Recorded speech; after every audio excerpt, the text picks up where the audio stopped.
Sebelumnya saya mohon maaf, saya duduk sedikit lebih tinggi, tidak mengurangi kemuliaan ibu sekalian di hadapan Allah Subhanahu wa taala, untuk sekedar terlihat insyaallah. Bismillahirrahmanirrahim. Assalamualaikum warahmatullahi wabarakatuh. Alhamdulillah wassalatu wassalamu ala Rasulillah wa ala alihi wa sahbihi wa man walah. Amma ba'd. فيا عباد الله أوصي نفسي وإياكم بتقوى الله فقد فاز المتقون فلا تموتن إلا وأنتم مسلمون. فقال تعالى يا أيها الذين آمنوا اتقوا الله حق تقاته ولا تموتن إلا وأنتم مسلمون. وقال يا أيها الناس اتقوا ربكم الذي خلقكم من نفس واحدة وخلق منها زوجها وبث منهما رجالا كثيرا ونساء واتقوا الله الذي تساءلون به والأرحام إن الله كان عليكم رقيبا. Para muslimah sekalian yang keberadaannya diistimewakan oleh Al-Quran, diagungkan oleh sunnah Nabi SAW, bahkan dimuliakan lewat lisan Nabi 3 kali melebihi seorang lelaki, khususnya ayah.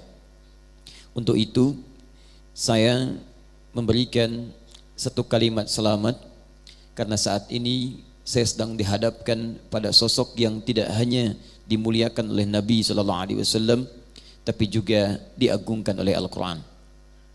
Tidak cukup dengan amin, Bu ya. Baik, karena persoalannya banyak perempuan yang tidak mengetahui tentang kemuliaan dirinya, sehingga ketika Allah jadikan ia mulia, ia melepaskan jubah kemuliaannya.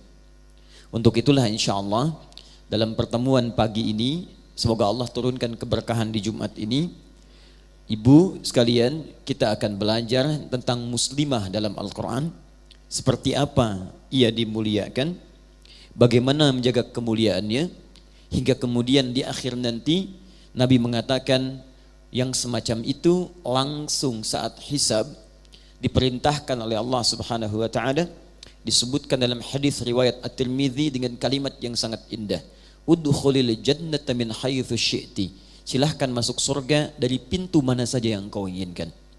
Masuk surga dari pintu mana saja yang engkau inginkan. Kita akan coba kupas persoalan itu, sehingga mudah-mudahan dari Jumat ini ibu khususnya dan kita semua bisa mempertahankan kemuliaan itu, sehingga bekal pagi ini mungkin itulah yang akan mempertemukan ibu dengan surga dan kalimat yang indah tadi.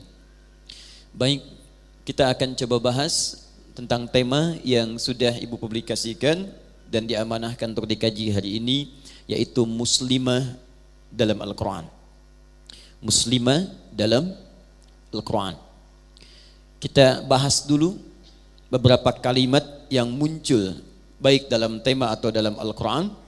Kemudian setelah itu kita bahas konsepnya.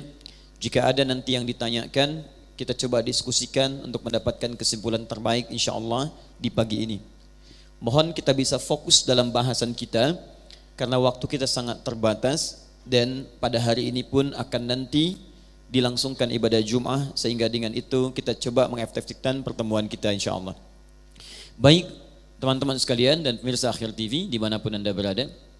Pertama, ibu menyebutkan kalimat muslimah. Muslimah, ada tak di ujungnya. Umumnya, walau tidak semuanya, dalam bahasa Arab, setiap kata yang sifatnya general, umum, bila ditambahkan tak di ujungnya, itu umumnya pasti menunjuk pada makna perempuan.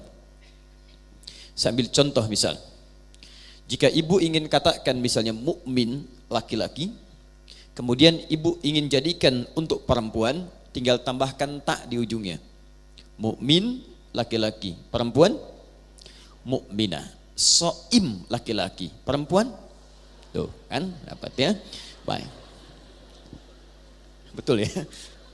Nah sekarang muslim laki-laki, perempuan. Jadi saya tulis dulu ya. Kelihatan insyaallah? Belum saya tulis ya, apa yang kelihatan? Baik, tidak harus jaminan surga menjadikan kita tidak rasional ya. Baik. Ayo, tulis dulu baru kelihatan ya. Jadi seperti ini tulisannya, muslimah. Ya. Baik, kita tuliskan muslimah. Dari kata muslim, ini penting dulu saya tuliskan supaya mengerti kenapa disebut muslimah. Muslimah, kata generalnya dari muslim, kemudian akar katanya, kata kerjanya dari kata aslama. Baik, ketentuannya disebut dengan Islam. Hasilnya disebut dengan salam. Bisa turunkan dulu turunan-turunan katanya supaya kita paham betul. Ya, saat disebut ibu sebagai muslimah, ini kata umumnya, kemudian ini kata kerjanya, ini kemudian agama atau perangkat ya, cara menjadi muslimah yang baik, kemudian ini hasilnya. Turunan ini nanti kita turunkan dalam Al-Quran ya. Kita misalnya turunkan yang ini dalam bentuk jama' Quran surah ke-33 Al-Ahzab ayat 35. Yang ini dalam bentuk jama'nya ditemukan Quran surah ketiga ayat ke-102 paling kanan sebelah atas. Yang ini aslama atau aslim ya. Kita temukan di Quran misal surah kedua Al-Baqarah ayat 131 misal. Yang ini Islam kita temukan di Quran surah ketiga ayat 19. Yang ini kita temukan di Quran misal surah ke-19 Maryam ayat ke-15. Baik. Sekarang kita coba turunkan dulu keistimewaan muslimah dalam Al-Quran berdasar kata yang tadi disebutkan. Perhatikan baik-baik. Saya akan bagi dulu kata muslimah pada dua bagian. Bagian pertama kata generalnya ini. Bagian kedua hal yang khusus menunjuk pada sifat perempuannya. Tadi masih ingat di awal jumpa kita kalau ingin menjadikan perempuan ditambah apa? Ta. Oke. Saya bagi dua kalimat muslimah saya pecah muslim dengan ta di sini. Ta marbutah. Ya. Saya turunkan dulu taknya dalam Al-Quran. Tak ini ketika disebutkan di Quran itu ada kalimat khusus yang hanya menunjuk pada perempuan tidak dimiliki oleh laki-laki. Dan dengan itulah nanti keistimewaan ibu diagungkan oleh Al-Quran dan hadis. Jadi kalau nanti setiap perempuan tidak memahami keistimewaannya dan tidak menjaganya, itu yang kemudian menjadi berat nanti pertanggungjawabannya di hadapan Allah Subhanahu wa taala, sekaligus menjadikan kehidupannya tidak mudah di dunia. Saya turunkan ini tak ini disebut dengan kalimat untha dalam Al-Quran. Baik. Kemudian kita turunkan Quran surah ke-4 ayat pertama. Kemudian di Quran surah ke-49 ayat ke-13. Keistimewaan pertamanya turunkan di Quran surah ke-7 ayat 189. Kemudian Quran surah kedua ayat 233. Ini dibagi dua. Kemudian dari sinilah ada perintah dalam Al-Quran untuk mengistimewakan. Quran surah 17 ayat 23. Dari sini juga muncul penekanan di Quran surah ke-31 ayat ke-14. Bahkan sampai dewasa di Quran surah ke-46 ayat ke-15. Dikuatkan di hadis Nabi khusus untuk perempuan. Di hadis riwayat Al-Bukhari, nanti saya baca ulang jangan khawatir. Di kitabnya Adabul Mufrad, Al-Adab Al-Mufrad, nomor hadis yang kedua. Baik. Jelas sampai sini? Belum saya perjelas ya, baru saya tulis. Kita belum mulai, tenang saja ya. Kita baru tuliskan insyaallah. Baik. Saya bagi dua ya pembahasan kita. Pertama, kita mulai dari yang tak dulu ini, menunjuk pada perempuannya secara umum. Apa sifat-sifat perempuan yang disebutkan di Quran? Dan dengan sifat ini dibedakan ia dari laki-laki. Hati-hati, karena sekarang tidak sedikit yang diciptakan perempuan, tapi dia tidak mengenal dirinya.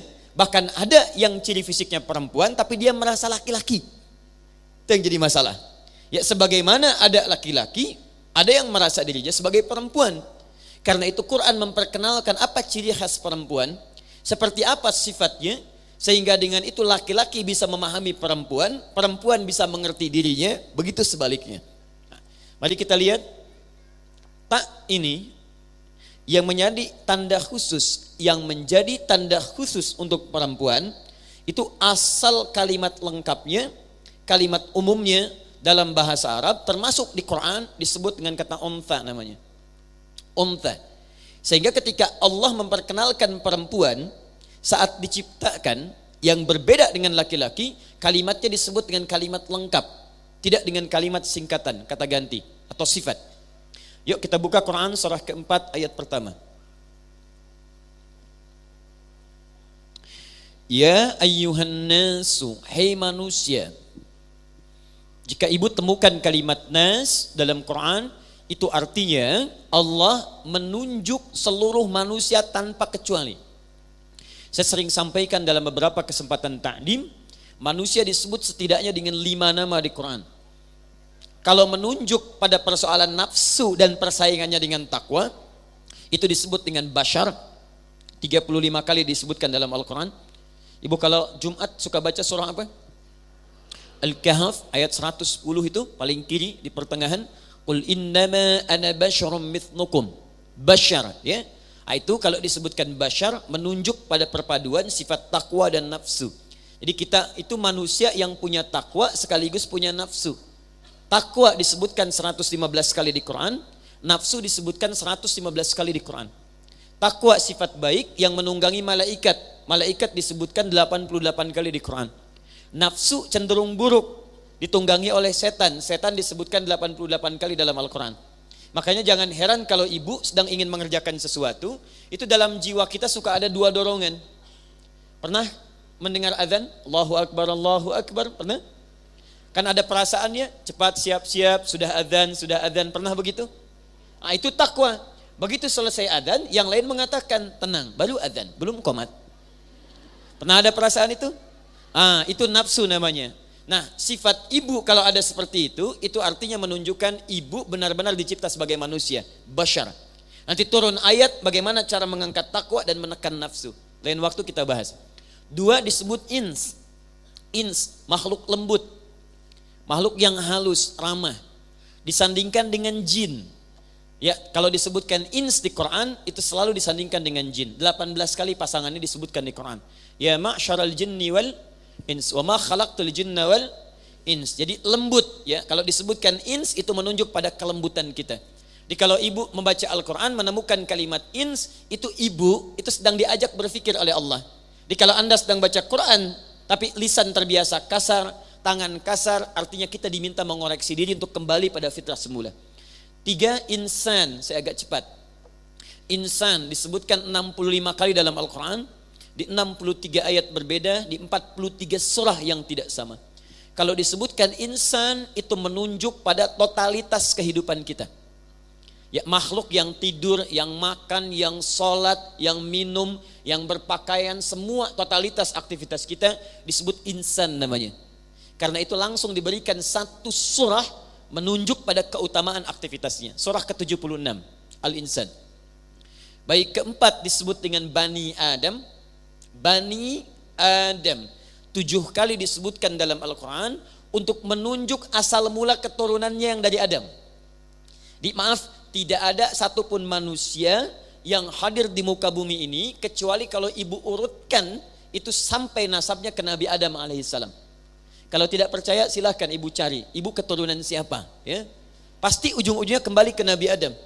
Manusia paling mulia Nabi Muhammad SAW diberikan oleh Allah kemuliaan. Lahir ayahnya sudah tidak ada, tapi nasabnya oleh Allah diperjelas sampai ke Nabi Adam untuk menunjukkan di manusia mulia. Lahir ayah tidak ada, tapi kemuliaannya ditunjukkan sampai menyambung nasabnya ke Adam. Muhammad bin Abdullah bin Abdul Muttalib, ya, Muhammad bin Abdullah bin Abdul Muttalib bin Hashim bin Abdul Manaf bin Qusay bin Murrah bin Kilab bin Ka'ab bin Ghalib bin Fihr bin Malik bin Nadar bin Kinana bin Khuzaimah bin Mudrikah bin Ilyas alaihi salam bin Nizar bin Mudar bin Ma'ad bin Adnan bin Addi bin Adli bin Muqawwam bin Naghur bin Tarikh bin Ya'rub bin Yasjub bin Nabit bin Ismail alaihissalam bin Ibrahim alaihissalam bin Azar atau bin Naghur bin Abir bin Kinan bin Arfakhshad bin Sam bin Nuh alaihissalam bin Mikhlail bin Matusyalab bin Kinan bin Anwas bin Thith bin Adam alaihissalam. Jadi setiap kita kalau ingin diurutkan pasti akan tersambung pada Nabi Adam. Karena itu disebut kita dengan Bani Adam 7 kali disebutkan dalam Al-Quran. Terakhir Nas. Surah paling favorit An-Nas. Baik ya. An-Nas disebutkan 241 kali dalam Al-Quran. Nah kalau disebutkan An-Nas itu artinya menunjuk semua manusia tanpa kecuali. Sekarang perhatikan rumusnya. Ya ayyuhan nasu taqu Rabbakumul ladzi khalaqakum min nafsin wahidah wa khalaqa minha zawjaha wa batha minhuma rijalan katsiran wa nisaa. Perhatikan. Hei manusia semuanya tanpa kecuali. Tingkatkan takwamu kepada Allah yang telah menciptamu dari satu asal bapa Adam, pasangannya Hawa perempuan. Kemudian dari situ tersebar laki-laki dan perempuan. Ketika Allah menyebutkan perempuan nisa, maka diperinci di Quran surah ke-49 ayat ke-13. Siapa itu sifat nisa yang dimaksudkan? Karena itu saya kotaki yang ini. Baik ya? Di sini disebutkan nisa, sifat nisanya dirinci kemudian di Quran surah 49 ayat 13. Pelan-pelan di sini kita akan masuk pada bahasan utama kita. Saya mohon izin untuk sedikit memperlambat. Yang tadi ya ayyuhan nas, yang ini ya ayyuhan nas. Ya ayyuhan nas. Inna khalaqnakum min dzakarin wa untha. Ini dia. Hei manusia, saya ciptakan kalian. Awas, ada yang laki-laki, ada yang perempuan. Ketika disebutkan menunjuk pada perempuan dengan menggunakan kalimat untha, perhatikan, dalam bahasa Arab tidak disebutkan kalimat untha kecuali menunjuk pada sifatnya. Jadi kalau yang di An-Nisa tadi menunjuk kepada jenisnya, gendernya perempuan, lalu setelah disebutkan perempuan disebutkan sifat kemuliaannya. Apa beda laki-laki dengan perempuan? Kata Quran, perempuan memiliki sifat untha yang tidak dimiliki oleh laki-laki. Apa itu sifat untha yang dimaksudkan? Ibu silahkan buka kamus bahasa Arab, ibu akan temukan kalimat yang dahsyat, yang tidak ditemukan keterangan ini yang sesuai kecuali hanya dalam Al-Quran. Untha, summiyatil untha, dinamai untha dengan untha karena dia memiliki 3 kekhususan yang tidak dimiliki oleh seorang laki-laki. 1, hiya tahmil, dia bisa mengandung. Di untha sifat khusus yang melekat pada makhluk yang bisa mengandung. Hamil. Maaf, laki-laki mengandung? Tidak. Jadi kalau sudah diciptakan sebagai seorang laki-laki, maaf, di antara cirinya dia tidak memiliki sifat perempuan. Perempuan bisa mengandung, laki-laki tidak. Perempuan punya rahim, Quran surah ke-22 ayat yang kelima. Wa nuqirru fil arham, kami tetapkan dalam rahim. Siapa yang punya rahim? Untha. Paham? Baik. 2. Watalid, perempuan bisa melahirkan. Sifat untha menunjuk pada keistimewaan yang kedua. 1, perempuan mengandung. 2, perempuan melahirkan. Sudah otomatis.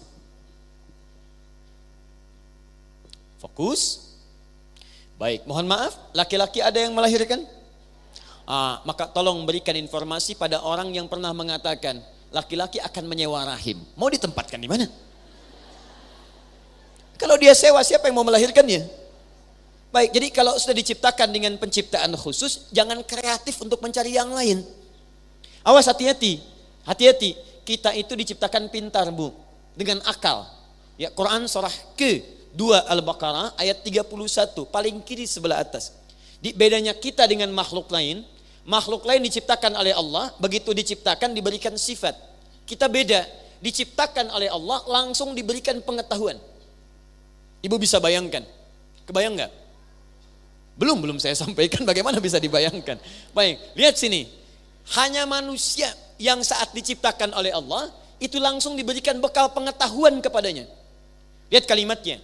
Wa 'allama Adamal asma'a kullaha. Kata Allah, saya ajarkan, saya berikan pada Adam bekal pengetahuan yang mampu menyebutkan semua benda di semesta. Allahu Akbar. Ini coba sebutkan nama-nama benda yang ada di masjid TSB ini. Apa saja? Papan tulis, ada spidol, ada mikrofon, ada layar, ada macam-macam, banyaknya luar biasa. Sekarang kemampuan manusia kata Allah diberikan oleh Allah mampu menyebutkan semua benda di semesta. Orang barat Bu, dari California, ya, sekarang menemukan mereka setelah meneliti keterangan ini, mereka research itu menemukan sebuah hasil bahwa ternyata paling minimal memori seorang manusia itu, memori manusia itu sampai 100 juta gigabyte. 100 juta. Jadi kalau ibu masukkan ke misalnya hard disk eksternal, punya 100 gigabyte saja, berapa informasi yang masuk ke situ? Memori manusia itu 100 juta gigabyte, paling minimal. Ingat baik-baik. Sebagian pakar di barat menyimpulkan bahwa otak manusia itu 90% cerdas. Ingat, kita dicipta sebagai makhluk pintar, cerdas. 5%-nya genius. 5-nya yang lain terlihat lambat. Jadi kalau ibu misalnya maaf ya, dititipkan oleh Allah misalnya seorang anak terlihat lambat, kurang berkembang pengetahuan, ingat baik-baik, itu hanya 5% yang ada pada dirinya. Ibu bisa naikkan levelnya kepada jenius 5 yang lainnya atau minimal ambil yang 90-nya. Ingat, kita dicipta sebagai makhluk yang pintar. Pintar itu anugerah, bodoh itu pilihan. Balikan sini. Kembalikan. Baik, saya mau kembalikan ke sini. Lihat baik-baik, tadi ada 3 kemuliaan yang tidak dimiliki laki-laki, hanya dimiliki unta perempuan. 1 apa? Mengandung. 2 apa? Melahirkan. 3 apa? Belum. Ingat, belum. Belum saya sampaikan. 3, teruskan. 3, memberikan ASI atau menyusui. Menyusui. Mengandung, melahirkan, dan menyusui atau memberikan ASI. Baik, fokus baik-baik. Silahkan Anda cek di kitab manapun. Bahkan yang diyakini sebagai kitab suci. Silahkan bandingkan dengan Al-Quran. Anda tidak akan pernah menemukan keterangan 3 hal yang khusus melekat pada perempuan ini. Ternyata hanya disebutkan dalam Al-Quran dengan segala jenis kemuliaannya. Perhatikan baik-baik. Dalam hal mengandung, Quran surah ke-7 ayat 189. Bahkan dirinci bagaimana prosesnya. Dalam hal melahirkan dan menyusui, Quran surah kedua ayat 233. Jelas disebutkan. Perhatikan Quran surah ke-7 ayat 189. Falamma taghasyaha hamalat hamlan khafifa. Tatkala suami istri mulai bercampur, maka istri mulai mengandung, kandungan dari ringan. Famarat bih, terus kemudian berproses. Falamma athqalat, maka tatkala kandungan semakin besar menuju masa persalinan, di situ ada rahasia yang nanti saya bacakan dan kita pelajari saat masuk pada kategori yang kedua ini. Nanti ibu kalau ingin memiliki kandungan berkualitas dengan anak yang luar biasa berkembang dengan baik, nanti Quran berikan petunjuk kepada ibu. Ingat, yang bisa mengandung cuman ibu. Dan nanti ada turunan dalam Al-Quran dan hadis. Ketika Anda punya keistimewaan ini, bagaimana kemudian memanfaatkan keistimewaan itu sehingga kualitas yang terakhir menjadi kualitas yang terbaik di hadapan Allah Subhanahu wa taala. Baik, jadi saya simpulkan dulu yang pertama, ciri perempuan itu 1 apa? Ngandung. 2, 3, baik, 3 keutamaan. 1, saya selesai. Nah, sekarang seorang perempuan yang punya 3 sifat ini, fokus baik-baik, langsung dimuliakan oleh Nabi SAW dalam menjalani 3 hal ini. Ibu sekarang perhatikan betul ya, karena saya akan membahas sesuatu yang sangat penting yang mungkin jarang diungkap dengan kekinian. Al-Adabul Mufrad, karya Imam Al-Bukhari, nomor hadis yang kedua. Ja'a rajulun ila Nabi sallallahu alaihi wasallam. Qila, disebutkan dalam satu hadis, Datang seorang lelaki bertanya pada Nabi sallallahu alaihi wasallam. Qultu, dia berkata, ya Rasulullah, man abar? Ya Rasulullah, pada siapa saya mesti berbuat baik? Qala, kata Nabi, ummak, ibumu. Satu. Qala man abar? Dia bertanya kepada siapa lagi ya Rasulullah? Qala ummak, ibumu. Dua. Tiga. Qala man abar? Siapa lagi ya Rasulullah? Qala ummak, ibumu. Tiga. Qala man abar? Siapa lagi ya Rasulullah? Empat. Abak, bapakmu. Perhatikan, ibumu, ibumu, ibumu, bapakmu. Lima. Qala man abar? Siapa lagi ya Rasulullah? Thummal aqrab fal aqrab. Baru kerabat terdekat berdasar urutan kedekatannya. Yang paling dekat dengan Anda. Perhatikan, berapa kali seorang ibu disebutkan di hadis ini? 3 kali. Ibu itu laki-laki atau perempuan? Perempuan. Disebut seorang menjadi ibu jika terpenuhi 3 sifat tadi. Mustahil disebut ibu kalau tidak ada yang dilahirkan. Mustahil disebut ibu kalau tidak punya sifat keperempuanan. Mustahil disebut ibu karena tidak mampu dia memberikan ASI kepada anaknya. Dalam arti punya kemampuan menyusui. Sekarang perhatikan baik-baik. Saya mau kembalikan kepada makna tadi. Kenapa seorang ibu disebutkan 3 kali lebih daripada laki-laki? Jawaban Sayyidina Ali bin Abi Thalib radhiyallahu ta'ala anhu ketika ditanya oleh seorang sahabat. Perhatikan baik-baik. Kata beliau, kenapa Rasulullah menjawab berbuat baik pada ibu 3 kali dibandingkan dengan berbuat baik dibandingkan pada ayah. Kata Ali, karena perempuan punya 3 keistimewaan yang tidak dimiliki oleh laki-laki. Dan dengan keistimewaan ini, itulah yang diangkat derajatnya di sisi Allah Subhanahu wa taala. Jadi maksudnya, kalau ibu memaksimalkan 3 fungsi ini dalam kehidupan ibu, maka nilainya tinggi di hadapan Allah. Bahkan nanti saya tunjukkan pada Anda, ketika Anda menjalani 1 di antara 3 ini, itu Masya Allah senilai dengan jihad fi sabilillah. Jadi kalau ibu sedang menjalani itu kemudian wafat misalnya dengan izin Allah atau sesuai ajalnya, wafat Anda, maka nilai Anda syahid seperti orang yang berjihad di medan perang. Ya, kata Ali, 1. Ibu disebutkan 3 kali dibanding bapak karena ibu punya 3 keistimewaan yang tidak dimiliki oleh bapak. Tadi 1, dia mengandung. 2, dia melahirkan. 3, dia menyusui. Berhenti di sini kalimat Ali bin Abi Thalib. Orang barat penasaran. Muncullah kemudian di masa kini Bu, ada tim disebut dengan tim 18. Berasal dari MIT, Massachusetts Institute of Technology. Mereka meresearch hadis Nabi sallallahu alaihi wasallam yang terkait dengan keistimewaan perempuan. Ternyata Masya Allah, apa hasilnya? Ternyata ditemukan seorang ibu perempuan dari 3 proses ini, ternyata dia memiliki saham pada anak 75% dibandingkan dengan seorang bapak. Dari 3 proses tadi. Ya lihat, mengandung, melahirkan, menyusui. Ketika 3 itu disempurnakan, hasil penelitian terkini dan ini nyata disebutkan. Apa dampaknya? Ibu bisa memberikan 75% pengaruh kepada anak dibandingkan dengan ayah. Jadi kalau saya sebutkan ada 100%, 75-nya untuk ibu, 25-nya untuk ayah, berarti ibu berapa bagian? 3 bagian.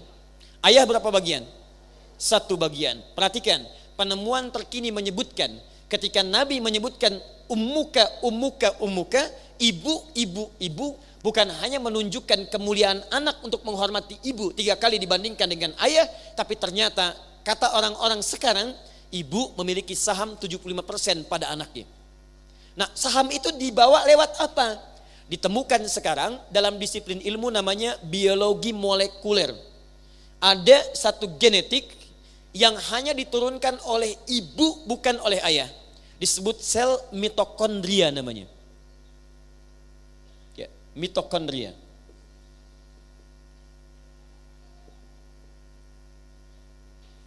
Sebentar ya, kita agak ilmiah dulu dibahas. Maksud saya kalau ibu nanti merasakan itu berarti ibu normal. Ya. Lihat sini.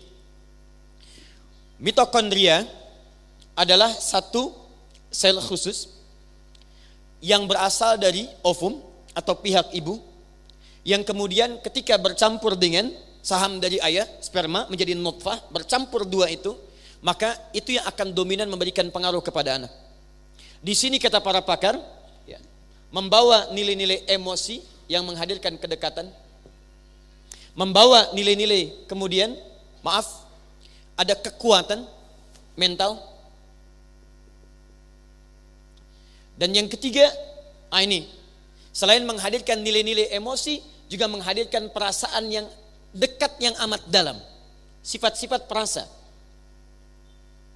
Dia ada emosi, ada kekuatan, mentalitas, dan ada perasaan yang menghadirkan kedekatan, selalu ingin dekat.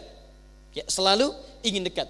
Nah, ini ketika seorang ibu kemudian dengan 3 fungsi ini melahirkan seorang anak, jika ini dijalani dengan baik, maaf, yang menyusui langsung dari ibunya, melahirkan dari rahim ibunya, dalam masa kehamilan diberi perhatian langsung dari ibunya, maka perhatikan baik-baik, 75% ini akan sangat berpengaruh dalam kehidupan anaknya. Contoh, kata para peneliti ini telah dibagi 57 titik di muka bumi, 248 dimensi. Jadi kalau bumi ini dibagi pada titik-titik sampai 7 bagian, misal Bandung dibagi dengan Cimahi, dengan KBP, Kota Baru Parahyangan dibagi sekian titik, 57 titik, 248 wilayah. Dipisahkan seorang ibu dengan anaknya, dipisahkan ibu dengan anaknya, dimanapun dia berada, maka karena sel mitokondria ini, 75% sahamnya ini, ibu dengan anak masih punya hubungan kedekatan sekalipun dipisahkan dalam jarak yang cukup jauh. Kalau tidak percaya silahkan. Ibu punya anak usia 3 tahun. Suaminya mengatakan, "Mah, anak kita masukkan ke pesantren ya, belum dikirim." Ibu sudah protes. "Jangan dulu Pak, masih 3 tahun. Cek. 5 tahun, "Mah, kayaknya sudah siap. Lihat-lihat dulu Pak pesantrennya." 7 tahun sampai di pesantren. "Mah, ini pesantrennya." "Aduh, belum tega Pak." 12 tahun sudah cukup rasanya. Begitu ditinggalkan baru mau kembali, "Pak, sebentar, 2 jam lagi." Sudah ditinggalkan di pesantren, pulang ke rumah, "Pak, besok ke sana lagi ya." Dan hebatnya, kemanapun anak itu beraktivitas dan sudah jadi apapun, hebatnya dia masih punya rasa dengan ibunya. Kalau tidak percaya silahkan Bu. Ibu tempatkan, sedang bekerja di mana, belajar di mana, terpisah jauh jarak, ibu pasti punya rasa. Yang rasa ini tidak semaksimal mungkin dimiliki oleh ayah. Ayah kerja belum tentu ingat anak. Ibu masak ingat anak. Ibu nggak bilang iya, pasti itu. Silakan cek. Karena ini persoalannya. Nah, apa hubungannya dengan pembahasan kita? Ini kita belum bahas muslimah ya, baru bahas huruf ta. Bahas ini dulu nih. Nah, karena kita sekarang sedang belajar dalam Al-Quran, muslimah dalam Al-Quran, taknya dalam Al-Quran. Sekarang pendidikan apa yang diberikan oleh Al-Quran yang harus dimaksimalkan oleh seorang ibu, sehingga ketika rasa ini keluar dan dia hidup, anak kita itu atau anak ibu lahir dalam keadaan yang baik dan punya aktivitas yang baik. Ternyata kesolehan anak-anak nanti setelah dilahirkan itu bergantung pada 3 proses ini.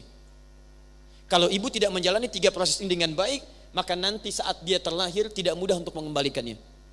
Nah, sekarang saya mau turunkan, barangkali ada yang masih dalam proses ini, atau yang sudah lewat misalnya, yang nanti akan diturunkan kepada anak-anaknya. Saya cepat saja karena ini bukan bahasan inti kita. 1, Quran surah ke-7 tadi, ayat 189. 2, Quran surah 3 ayat 35 sampai 37. Dalilnya di hadis Al-Arba'in saja paling cepat. Nomor hadis yang keempat. Ibu ingin anaknya pintar? Pintar, ingin anaknya pintar? Baik, sebentar Bu, kita nanti bagikan ya, kita nanti bagikan. Pintarnya tidak main-main, karena pintar dari segi ingatan dibagi 4 bagian. Oleh orang sekarang. Cepat ingat, lambat lupa. Itu bagus. 2, cepat ingat, cepat lupa. Agak repot. 3, awas hati-hati. Lambat ingat, lambat lupa. 3, itu gak apa-apa. 4, ini yang agak repot. Lambat ingat, cepat lupa. Saya sudah ceramah 1 jam. Ibu paham? Belum. Masya Allah. Saya ulangi ya Ustadz, 30 detik lagi saya terangkan, 30 menit saya selesaikan. Sekarang paham? Belum. Begitu selesai ceramah, paham Ustadz. Keluar masjid, lupa. Nah, itu yang keempat. Nah, saya kasih rahasia ya. Ada rahasia terbesar. Dan ini telah dibuktikan ketika turun Al-Quran di masyarakat paling terbelakang. Masyarakat paling terbelakang di muka bumi setelah di research dulu zamannya jahiliyah. Itu luar biasa. Banyak tertinggal, banyak kebodohan dalam arti perilaku, adab dan akhlak. Dan mohon maaf, banyak tindakan-tindakan buruk terjadi. Turun Al-Quran, dipraktekkan itu tiba-tiba melahirkan orang yang cerdas luar biasa, bisa menaklukkan Persia, mengalahkan Romawi, dan menemukan banyak penemuan. Apa di antara rahasianya? Yuk kita lihat pelan-pelan. Ternyata ibu, salah satunya, setiap ibu-ibu muslimah yang muslim-muslim pada saat itu diminta oleh Nabi SAW memaksimalkan 3 fase tadi. Sekarang perhatikan baik-baik. Ya. Dan terlahirlah generasi yang kelima dari segi kepintaran. Cepat ingat, sulit lupa. Jadi orang yang kelima ini bukan ingin ingat, ingin lupa susah bu. Bayangkan, mau lupa susah, bukan mau ingat. Ini yang kelima. Apa rahasianya? 1.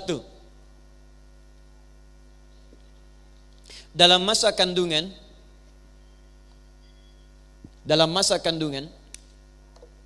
orang tuanya, terkhusus ibu itu seringkali meningkatkan amal saleh. Awas ya, nanti saya sampaikan informasi pada Anda yang sekarang sering meresearch Al-Quran dan hadis, itu orang-orang Yahudi sekarang. Jangan salahkan dengan perilakunya, karena yang punyanya itu kita tidak menguraikannya. Di mereka research, mereka kerjakan, walaupun mereka meyakini isinya, tapi mereka tepikan keyakinannya. Sekarang lihat baik-baik. Lihat baik-baik Quran surah 7 ayat 189.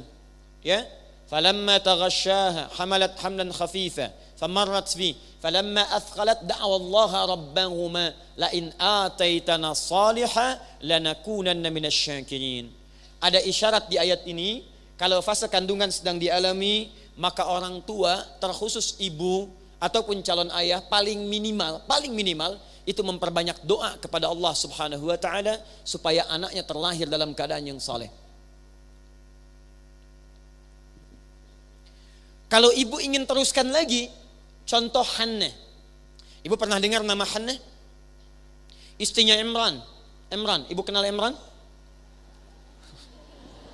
Luar biasa. Ibu ini kenapa ya? Imran, ya. Imran disebutkan di Quran surah ketiga, Ali Imran, keluarganya Imran. Ya, Imran itu ya kekerabatannya dengan Nabi Zakaria. Nabi Zakaria kerabatan dengan Nabi Yusuf. Nabi Yusuf anaknya Nabi Yakub. Nabi Yakub anaknya Nabi Ishak. Nabi Ishak anaknya Nabi Ibrahim alaihissalam dari Sayyidah Sarah.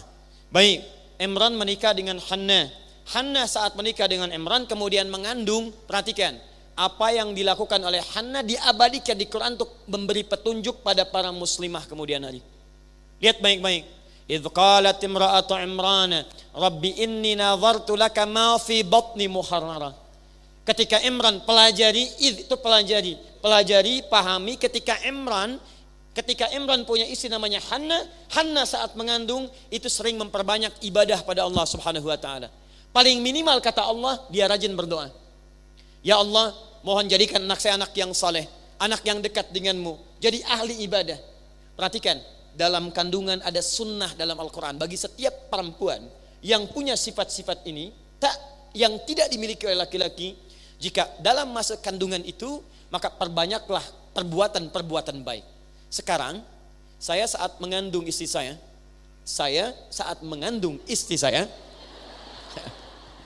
baik, saya saat mengandung istri saya, yang pertama, ya Muhammad Hamilul Quran, kami konsultasi pada seorang dokter muslimah. Datang untuk melihat kondisi fisik. Perhatikan apa yang terjadi. Ini kalimat nyata dan saya masih ingat betul sampai saat ini. Beliau katakan, Pak, sudah ada penelitian dokter-dokter muslim se-Asia, ahli kandungan. Dan beliau belum tahu ayatnya. Ternyata kalau seorang perempuan itu mengandung dan orang tuanya sering banyak berbuat kebaikan, terkhusus bagi seorang muslim sering berbuat amal soleh, maka itu akan langsung berdampak pada kandungannya, pada anaknya. Memberikan dampak. Apa yang memberikan dampak itu? Mitokondria, 75% tadi. Dimohon maaf Bu ya, Kalau itu langsung diberikan, diamalkan oleh ibu, petunjuknya cuma di Islam. Ibu rajin baca Quran, meningkatkan amal soleh, rajin tahajud, rajin puasa. Demi Allah saya katakan, pembuktiannya sudah ada di zaman modern, jaminan ayatnya ada, kesolehan orang tua akan langsung berdampak kepada kesolehan anak. Saya tutup dulu sebentar supaya saya pindah kepada bagian yang terpenting yang bisa kita bahas. Perhatikan, ASI juga demikian. Lahir, ASI diberikan. Pembuktian paling besar, ibu pernah dengar seorang anak Indonesia namanya Fajar. Pernah dengar?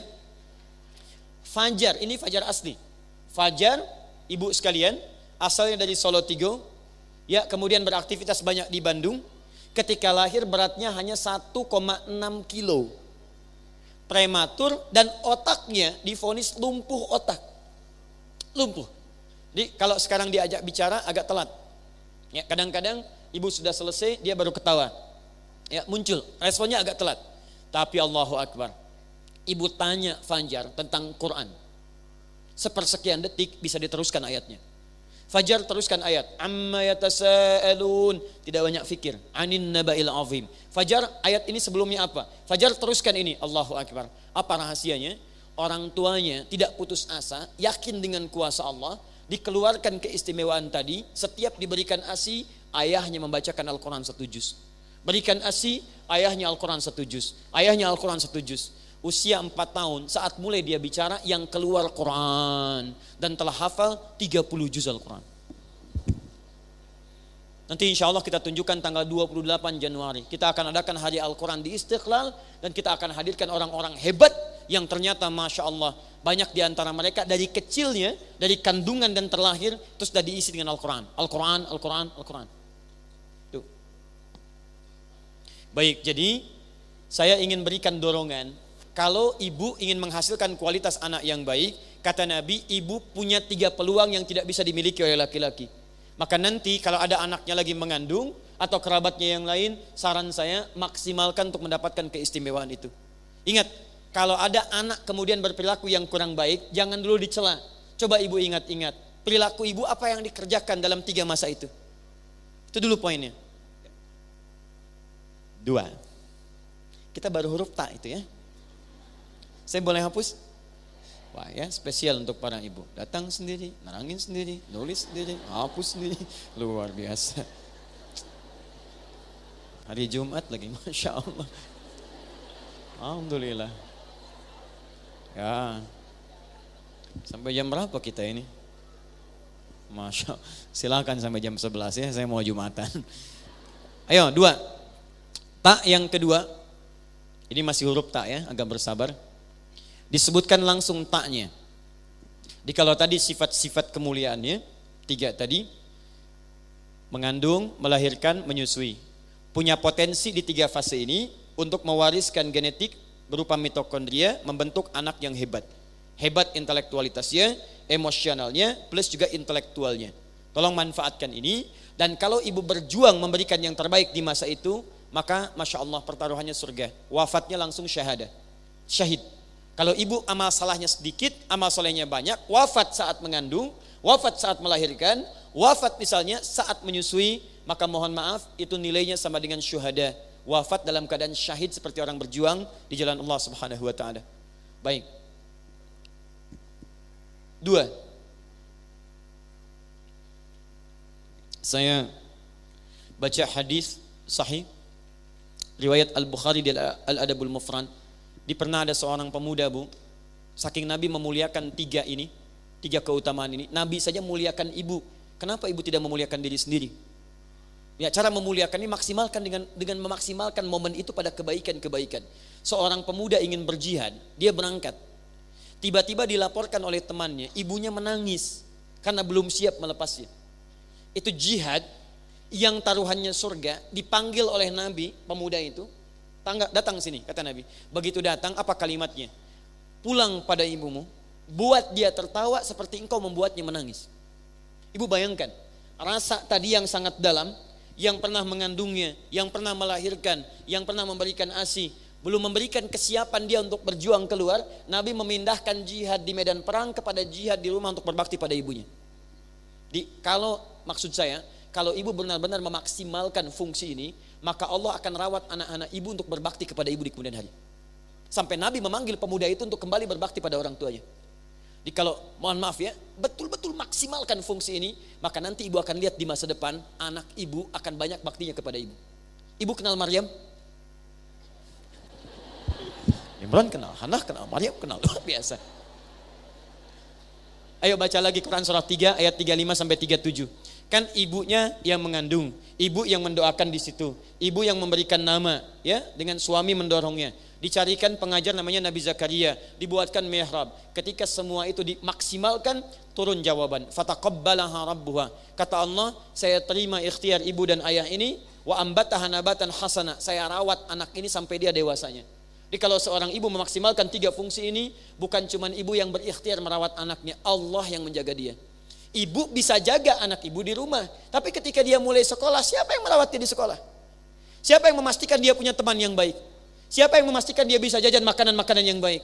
Tadi malam kami talk show dengan sahabat kami, ahli otak, ahli saraf, ya, neuropsikolog. Ibu bisa bayangkan di rumah saja, itu pengaruh-pengaruh buruk bisa hadir ke rumah. Saat ibu ada di rumah, siapa yang mengawasi dia pegang handphonenya? Jadi kalau ibu tidak serahkan kepada Allah dengan pendidikan yang baik ini, mustahil bu, mustahil demi Allah saya katakan, akan ada nilai rasa kebaikan kepada kedua orang tuanya. Ibu pernah dengar kisah Nabi Ismail ketika akan disembelih? Pertanyaan siapa yang mengandung Nabi Ismail? Ibunya Sayyidah Hajar. Siapa yang melahirkannya? Sayyidah Hajar. Siapa yang memberikan ASI-nya? Jangan ngarang, karena saat akan diberikan ASI tidak keluar. Awas, mengarang hanya di pelajaran bahasa Indonesia. Kalau kita harus sepakat, ini pertemuan pertama kita. Kalau tidak tahu katakan, wallahu a'lam. Siapa yang memberikan ASI kepada Nabi Ismail? Bukan wallahu a'lam, bukan. Tidak ada. Tidak ada yang memberikan ASI karena tidak keluar ASInya. Tapi lihat, Zam-Zam dicari oleh ibundanya, ditemukan kemudian diberikan bagian dari itu, diganti dengan yang terbaik oleh Allah Subhanahu wa taala. Yang saya ingin maksudkan, ibu buka nanti buku yang sangat bagus. Sudah ada terjemahan bahasa Indonesianya. Namanya Al-Akhlaq lil Banin. Akhlak lil Banin. Untuk perempuannya akhlak lil banat. Akhlak, pendidikan akhlak untuk perempuan atau laki-laki. Jadi ada 2. Pengarangnya Ustadz Umar Ahmad Baraja. Umar Ahmad Baraja. Asalnya ditulis pakai bahasa Arab. Beliau menulis sampai jilid ke-4, mau masuk yang ke-5 meninggal dunia dalam penulisannya. Baik, sudah diterjemahkan ke bahasa Indonesia, yang di bahasa Arab, coba lihat jilid yang kedua, warnanya biru, halaman 25, paling kanan di pertengahan. Ibu lihat ini kalimatnya. Jarang diketahui ketika Nabi Ismail akan dikorbankan itu, kemudian diganti dengan sembelihan yang besar, tidak banyak orang tahu ada 3 peristiwa yang sangat menarik. Begitu mau dikorbankan, disembelih, kata Nabi Ismail, ya abati, duhai ayah, mohon tajamkan pisaunya sebelum saya disembelih, supaya dengan pisau yang tajam itu mempercepat penyembelihan saya dan mengurangi rasa sakit yang mungkin akan saya alami. Bukan karena sakitnya, saya khawatir kalau saya terlihat meronta, ayah tidak tega menyembelih saya. 2, ya abati, duhai ayah, mohon kencangkan ikatan ini, diikat, supaya nanti saya khawatir kalau ikatan terlampau longgar, saya bergerak sedikit, ayah merasa iba untuk menyembelih saya. 2. Dan ini jadi sunnah di kemudian hari, kalau ingin menyembelih tajamkan pisaunya, kemudian kuatkan ikatannya. Tapi lihat yang ketiga, ya abati, duhai ayah, tolong pisahkan gamis putih yang saya pakai ini, mohon lipatkan dengan baik, dan berikan sebagai tanda cinta kepada ibunda yang telah melahirkan putra satu-satunya. Hadiah terakhir untuk ibunya. Di dalam wafatnya saja, dalam tanda petik, di penghujung yang ia rasakan nyawanya akan melayang, itu masih memikirkan ibundanya. Dari mana semua itu terlahir? Karena perhatian ibu yang begitu besar kepadanya. Zam. Dan karena itu semua kisahnya dibalik oleh Allah Subhanahu wa taala, dengan takdirnya diganti sembelihan dengan sembelihan yang lain. Dan jadilah cinta kemudian bersemai di kehidupan rumah tangga. Ibunya baik, ayahnya baik, anaknya berbakti kepada kedua orang tuanya. Jadi itu bagian pertama, untha. Tak yang kedua, saya agak cepat. Sekarang berubah. Dari yang tadinya sifat bawaan, sekarang berubah jadi sifat kemandirian, jadi makhluk sekarang. Ya, kalau tadi baru sifat, sekarang jadi wujudnya. Perempuan kalau sifatnya sudah terbawa membentuk wujud yang utuh beraktivitas, maka kalau sendirian taknya berubah jadi mar'ah namanya. Mar'ah. Taknya masih ada, mar'atun. Awas, hati-hati. Di tak yang kedua saya harus terangkan karena tidak sedikit perempuan tidak kenal siapa dirinya. Ingat, yang 3 sifat bawaan. Tapi kalau 3 ini sudah berwujud jadi makhluk, seperti ibu sekarang, jalan, beraktivitas dan sebagainya, ibu disebut oleh Quran berubah dari onta jadi mar'ah kalau sendirian. Apa itu mar'ah? Mar'ah itu secara bahasa, dia setidaknya memiliki 3 arti. 1, dari kata muru'ah, sifat yang cenderung senang pada keindahan. Jadi kalau dia sudah semakin tumbuh, ya bawaan yang tadi melekat pada dirinya memunculkan satu keunikan, satu senang pada keindahan. Silahkan cek. Setiap perempuan yang tercipta oleh Allah Subhanahu wa taala itu cenderung punya kecenderungan senang pada keindahan, tampil dengan keadaan indah. Saya mau berangkat, baju saya sedikit agak lecek, saya biasa saja berangkat. Terlihat oleh istri saya perempuan, Buya, lepas setrika. Indah. Ibu lihat keluar, pot agak sedikit miring, perbaiki. Mau ke pengajian, pakai seragam. Indah. Udah seragam ini, seragam itu, tampil beda, wajar, biasa. Normal, ya. Jadi kalau ibu sedang senang pada keindahan, ingin tampil lebih baik, itu normal namanya. Jika ada perempuan tidak senang dengan kerapian, tidak senang rapi, tidak senang indah, ada yang kurang tepat dalam bawaan sikap dirinya. Kadang biasa yang jadi korban suaminya. Papa, mau berangkat ke taklim, baju yang bagus mana ya, Pak? Hijau atau biru? Masya Allah. Kata suaminya, biru deh mah. Kayaknya hijau deh, Pak. Masya Allah. Dia nanya, tapi sudah punya jawaban, Bu. Mending kalau dipakai, begitu berangkat, pink. Luar biasa. 2. Maaf, saya langsung cepat saja. Saya berikan 2 saya di antara yang 3 supaya waktu kita lebih efektif. 2, sifat perasa yang dalam. Sifat perasa yang dalam. Kalau di ilmu psikologi disebut dengan einfuhlung, IF. Di mar'ah disebut mar'ah. Kalau 3 tadi melekat pada dirinya, karena punya jiwa rasa yang dalam, maka itu akan terkumpul pada pribadi perempuan. Makanya mohon maaf Bu ya, kalau ibu lihat sesuatu misalnya yang menyentuh, kan perempuan lebih cepat mengeluarkan air mata dibanding laki-laki. Pah, itu kayaknya belum makan, Pah. Ya. Lihat TV ada tayangan India, tiba-tiba melihat langsung nangis itu kan. Padahal di balik pohon aja cuman ngumpet ya. Baik. Misal pelan-pelan. Tapi hati-hati. Sifat ini kalau dibawa ke rumah tangga itu yang agak repot. Ya, terkhusus mungkin ini bab untuk laki-lakinya, tapi ibu harus kenal siapa diri ibu untuk mengendalikannya. Orang Arab memberikan peribahasa yang sangat dalam. Lihat baik-baik. Kata orang Arab, al-mar'atu kal mir'ah. Sifat sensitivitas perempuan itu seperti cermin. Makanya tidak jarang perempuan lekat dengan cermin. Silahkan cek. Mau berangkat, bercermin. Di tas, cermin. Keluar mobil, lihat spion. Masuk masjid, ada kaca, perbaiki lagi gitu kan. Itu normal. Tapi lihat. Ini pelakunya banyak ya. Lihat sini, al-mar'ah kal mir'ah. Cermin. Saya tanya pada ibu, cermin itu bisa kalau saya hancurkan, saya lempar, bisa saya susun lagi tidak Bu? Yang tidak angkat tangan. Yang bisa angkat tangan. Yang wallahu alam tidak usah angkat tangan. Baik, lihat sini. Cermin kalau saya lempar, hancur, itu bisa saya susun lagi. Tapi susunan itu tidak mampu memantulkan bayangan yang sempurna. Nah kata orang Arab, al-mar'ah kal mir'ah, sensitivitas cermin itu persis seperti perempuan jiwanya. Kalau perempuan itu tersakiti, ya maaf, terhancurkan dirinya, itu bisa cepat memaafkan tapi sulit melupakan apa yang dialami.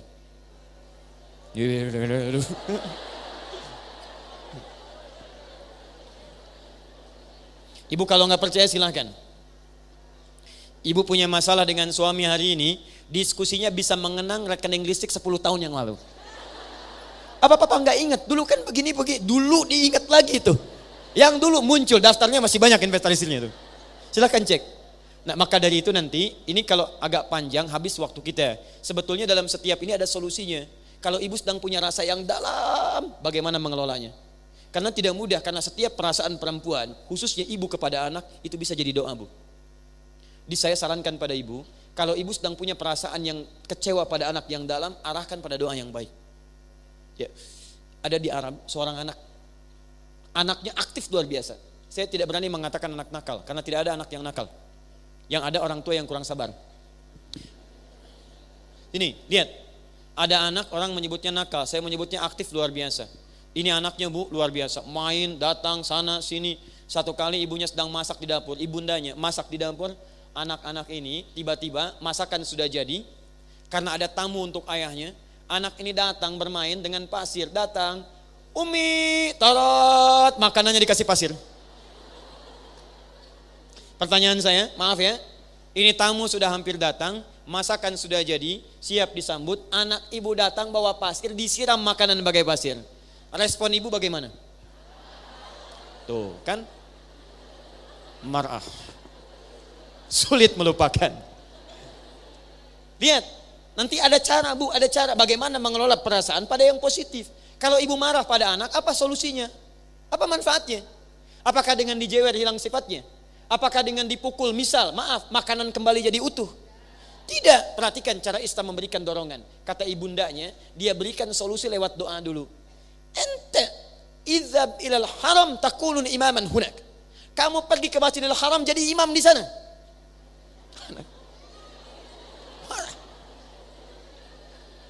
Dia ngasih pasir, ibu balas lewat doa. Kata ibunya, kamu pergi ke Masjidil Haram jadi imam di sana. Anaknya saat itu cuman cengengesan, tapi sekarang dia menjadi pemangku dua masjid suci di muka bumi, Al-Masjid Haram dan Masjid An-Nabawi. Dialah Imam As-Sudais, Abdurrahman As-Sudais. Ayo, coba ibu alihkan. Kalau anak-anak sedang kurang menyenangkan, ibu berdoa. Jangan dikeluarkan, saya kutuk kamu jadi kodok. Masya Allah, Allah ciptakan dia jadi manusia, kenapa ibu alihkan kepada batu dan yang lainnya? Jangan diulang kisah maling kundang, tangkuan parahu dan sebagainya. Dia, baik, kembalikan ke sini. Ya, tuh kalau sendirian. Kalau banyakan dirubah lagi namanya. Ini perempuan tuh paling unik di Quran. Laki-laki tidak begitu. Ya, tapi nanti bagian pengajian bapak-bapak saya rubah lagi kalimatnya. Bismillah. Lihat. Ini kalau sendirian, kalau banyakan langsung dirubah kalimatnya, bahkan diturunkan satu surah dengan namanya. Berubah jadi Nisa, An-Nisa. Ibu mesti hati-hati. Ibu harus kenal diri ibu. Tidak kenal itu bahaya. Dan ini nanti yang kebanyakan mengantarkan perempuan pada neraka. Apa artinya Nisa? Bukan. Kan tadi saya sampaikan, Nisa itu bukan perempuan. Nisa itu perempuan-perempuan. Betul, kalau berkumpul jadi banyak. Kalau satu orang, tadi namanya mar'ah. Sifatnya untha di bawah 3 tadi, membentuk karakter jadi mar'ah. Tapi karakter ini bisa berubah ketika dia berkumpul. Hebatnya Quran memberi isyarat dari mar'ah jadi nisa. Nisa itu asal katanya seakar dengan kata nasa. Nasa di antara maknanya seakar dengan ini adalah sifat yang gemar mencurahkan apa yang dirasakan. Suka cerita. Saya tidak sebut gosip ya, suka cerita. Curhat. Jadi perempuan itu sependiam apapun kalau sendirian, itu kalau berkumpul dengan temannya punya potensi cerita. Silahkan cek. Walaupun momentumnya bisa majelis taklim, bisa cerita, Bu. Bisa cerita. Cuma yang jadi masalah kadang-kadang kalau yang diceritakan bagus nggak ada masalah. Ini kadang-kadang sifat nasa itu karena gemar cerita. Kadang di Quran diberikan isyarat jangan sampai yang diceritakan itu yang tidak seharusnya diungkap. Contoh, ibu ingin jadi perempuan salihah? Baik, buka Quran surah 4 ayat 34, paling kiri sebelah atas. Quran surah 4 ayat 34, suratnya ibu tuh. Ayat 34 paling kiri sebelah atas. Saya langsung ke pertengahan ayatnya. Fassalihatu, ciri perempuan yang salihah itu qanitatun, taat pada suaminya dengan cara menaati yang baik-baik. Taat kepada Allah, saya ulang, taat kepada Allah dengan cara menaati suaminya pada yang baik-baik. Saya nanti bahas qanitat saat saya membahas makna muslim. Saya simpan dulu. Sekarang lihat yang kedua. Hafizatun lil ghaibi bima hafizallah. Dan ciri yang kedua, dia mampu menjaga aib keluarga, khususnya suaminya kalau sudah berumah tangga, yang sudah Allah jaga. Ini ada rahasia Bu ya, saya bagi di antara kita saja pagi ini. Perhatikan baik-baik. Kalau ibu punya masalah di rumah tangga, kata Quran jangan coba-coba dibuka keluar. Jangan dibuka keluar. Kecuali nanti ayat 35-nya, kalau ibu menemukan sosok untuk bisa memberikan solusi yang dibenarkan oleh agama, itu boleh. Tapi kalau sekedar cerita, kata Quran jangan dibuka. Lihat sini ya. Kalau ibu tidak buka, Allah akan jaga rahasia ibu sampai dengan kiamat. Dan diberikan solusi saat ibu berada di dunia. Kata Nabi, kalau kamu punya masalah di malam hari, jangan ungkap di siang hari. Allah tutup masalah itu, Allah percepat penyelesaiannya. Tapi kalau anda buka keluar, kata Allah, bima hafizallah. Pertama dicela oleh Allah. Hei, saya sudah jaga, kenapa kamu buka? Saya sudah tutup, kenapa kamu buka? Jadi kalau ada aib rumah tangga tersebar keluar, maaf, kaidahnya jangan salahkan yang menyebarkan. Ibu koreksi diri, kenapa ibu buka? Itu poinnya. Cuman persoalannya kadang-kadang adalah sifat nisa ini terbawa berlebihan dalam diri. Silahkan cek, belum mampu dikontrol. Judulnya taklim, datang ke majelis ilmu, kumpul dengan teman-teman. Jeng apa kabar? Baik, alhamdulillah, masya Allah. Sehat, sehat. Suami bagaimana? Di situ masalahnya. Di situ masalahnya. Iya sama ya, aku juga. Datang satu lagi, kenapa begini? Ih, nggak nyangka ya, nyangka. Tuh. Ketika Anda berkata tidak nyangka, Anda sedang nyangka di situ. Berapa banyak dosa berkumpul di situ? Nisa. Dan yang punya cuman perempuan. Laki-laki sedikit tapi dominan perempuan. Ya. Silakan tidak percaya. Ibu bukankah saat menunggu tadi saling cerita? Cek apa yang diceritakan. Saya tidak Ustaz, tidak seperti ibu itu tuh. Oh sama. Sudah. Udah ya. Jadi satu apa? Untha. Dua apa? Mar'ah. Tiga apa? Kenali diri ibu dengan tiga sifat ini, maka itu kemuliaan yang bisa ibu dapatkan. Untha sudah saya terangkan. Mar'ah jaga sifat itu. Nisa kendalikan keadaan ibu. Jangan sampai mengungkap semua hal yang mesti misalnya diceritakan atau tidak seharusnya diungkap. Tayyib, yang terakhir, di sini kita berhenti. Saya diberikan alokasi waktu sampai jam 10. Jadi sedapat mungkin saya maksimalkan. Ini tadi baru taknya, sekarang kita ambil muslimnya. Muslim. Apa bedanya tak dengan muslim? Kalau masih menjadi tak, maka ini mencakup sifat untuk seluruh perempuan. Mau dia beriman atau tidak, masuk Islam atau tidak, maaf, sifat ini melekat pada dirinya. Silahkan, yang mengandung itu perempuan Islam saja atau non muslim juga? Non muslim juga. Maaf ya, yang mengandung cuma orang Islam. Tidak. Non muslim mengandung, Kristen mengandung, Hindu mengandung, yang lain mengandung. Di sifatnya melekat. Mereka melahirkan juga. Kemudian memberikan ASI juga. Jadi sifatnya masih umum. Yang suka cerita orang Islam saja atau non muslim juga? Perempuan sepanjang dia punya sifat nisa dan mar'ah melekat pada dirinya. Tapi Allah kemudian ingin bedakan. Kata Allah, perempuan muslim itu spesial. Mesti punya perbedaan dengan yang belum beriman. Dan disinilah ibu dibedakan dengan yang lainnya. Kalau ibu sampai dengan saat ini belum memiliki sifat-sifat ini, maka mohon maaf, saya sarankan pada ibu segera berbenah diri. Mungkin inilah kesempatan yang Allah berikan kepada ibu sebelum kembali pada Allah Subhanahu wa taala. Saya sebelum sampai di sini dari Bekasi tadi, sebelum ke sini kami mampir sedikit di Bandung juga. Qadar Allah, malam tadi dengan izin Allah sesuai ajalnya ada ibunda dari sahabat kami yang kembali menghadap Allah Subhanahu wa taala. Beliau meninggal dunia, tadi kami sempat takziah untuk mendoakan, kemudian langsung ke sini. Dan saya berikan selamat kepada ibu masih mendapatkan kesempatannya. Tapi ibu tidak tahu kapan berpulang. Ibunda tadi Masya Allah, anaknya bagus, ketua dari yayasan di DKM, pekerjaannya baik, luar biasa. Ibunya juga diwafatkan di hari Jumat, punya rasa yang bagus, gak mau ke rumah sakit, anaknya dikumpulkan, diberikan yang terbaik, diberikan pesan Masya Allah. Tapi kita tidak tahu bagaimana keadaan kita saat pulang. Maka dari itu kalau ibu belum memiliki sifat ini, barangkali ini kesempatan yang Allah berikan pada ibu untuk pulang dalam keadaan yang terbaik. Baik. Satu, Allah membedakan perempuan yang sudah beriman dengan memberikan nama muslim melekat dengan taknya sehingga menjadi muslimah. Kata muslimah ini memberikan konsekuensi perbedaan sifat yang diterangkan dalam Al-Quran dan hadis nanti dengan perempuan-perempuan biasa. Baik, apa di antara konsekuensinya? Kita kembalikan kepada akar-akar kata yang tadi pernah saya sebutkan, yang dituliskan dan sebagian sempat dihapus dan dituliskan dengan kalimat lain. Masih ingat? Muslimah kata umumnya apa? Pekerjaannya apa? Aslama. Konsep keberagamannya apa? Islam. Baik, hasilnya mendapatkan apa? Salam. Nah, sekarang perhatikan baik-baik. Muslimah dipecah jadi muslim dan tak, berasal dari kata aslama. Aslama. Saya hapus dulu. Maaf, ibu kelihatan? Kelihatan juga luar biasa. Belum saya tulis. Saya hapus. Aslama.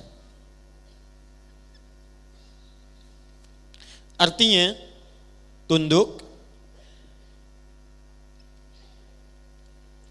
patuh, taat.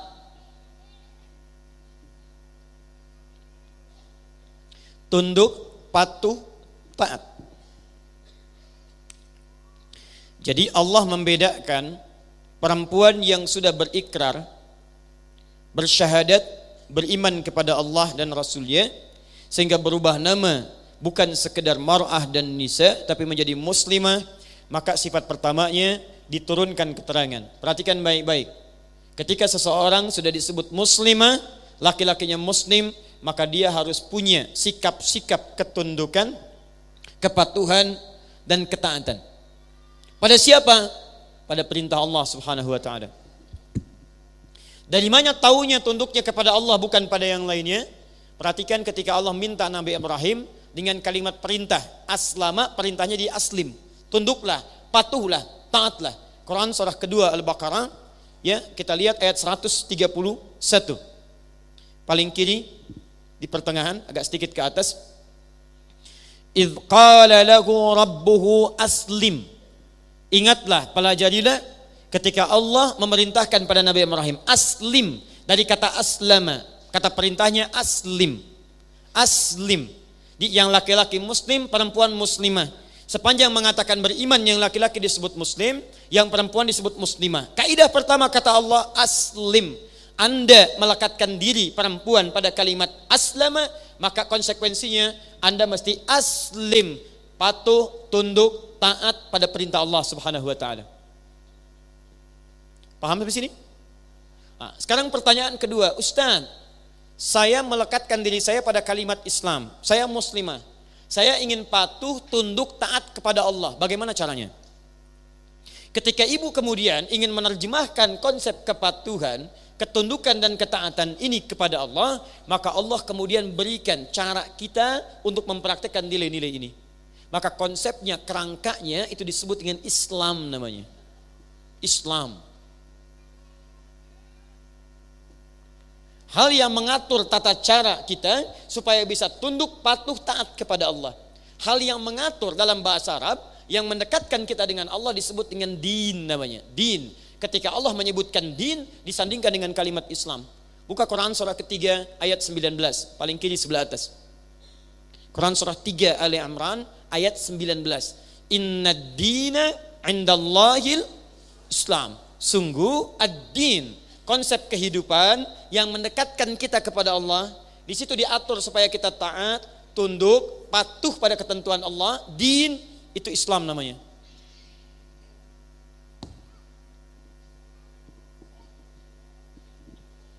Baik, fokus.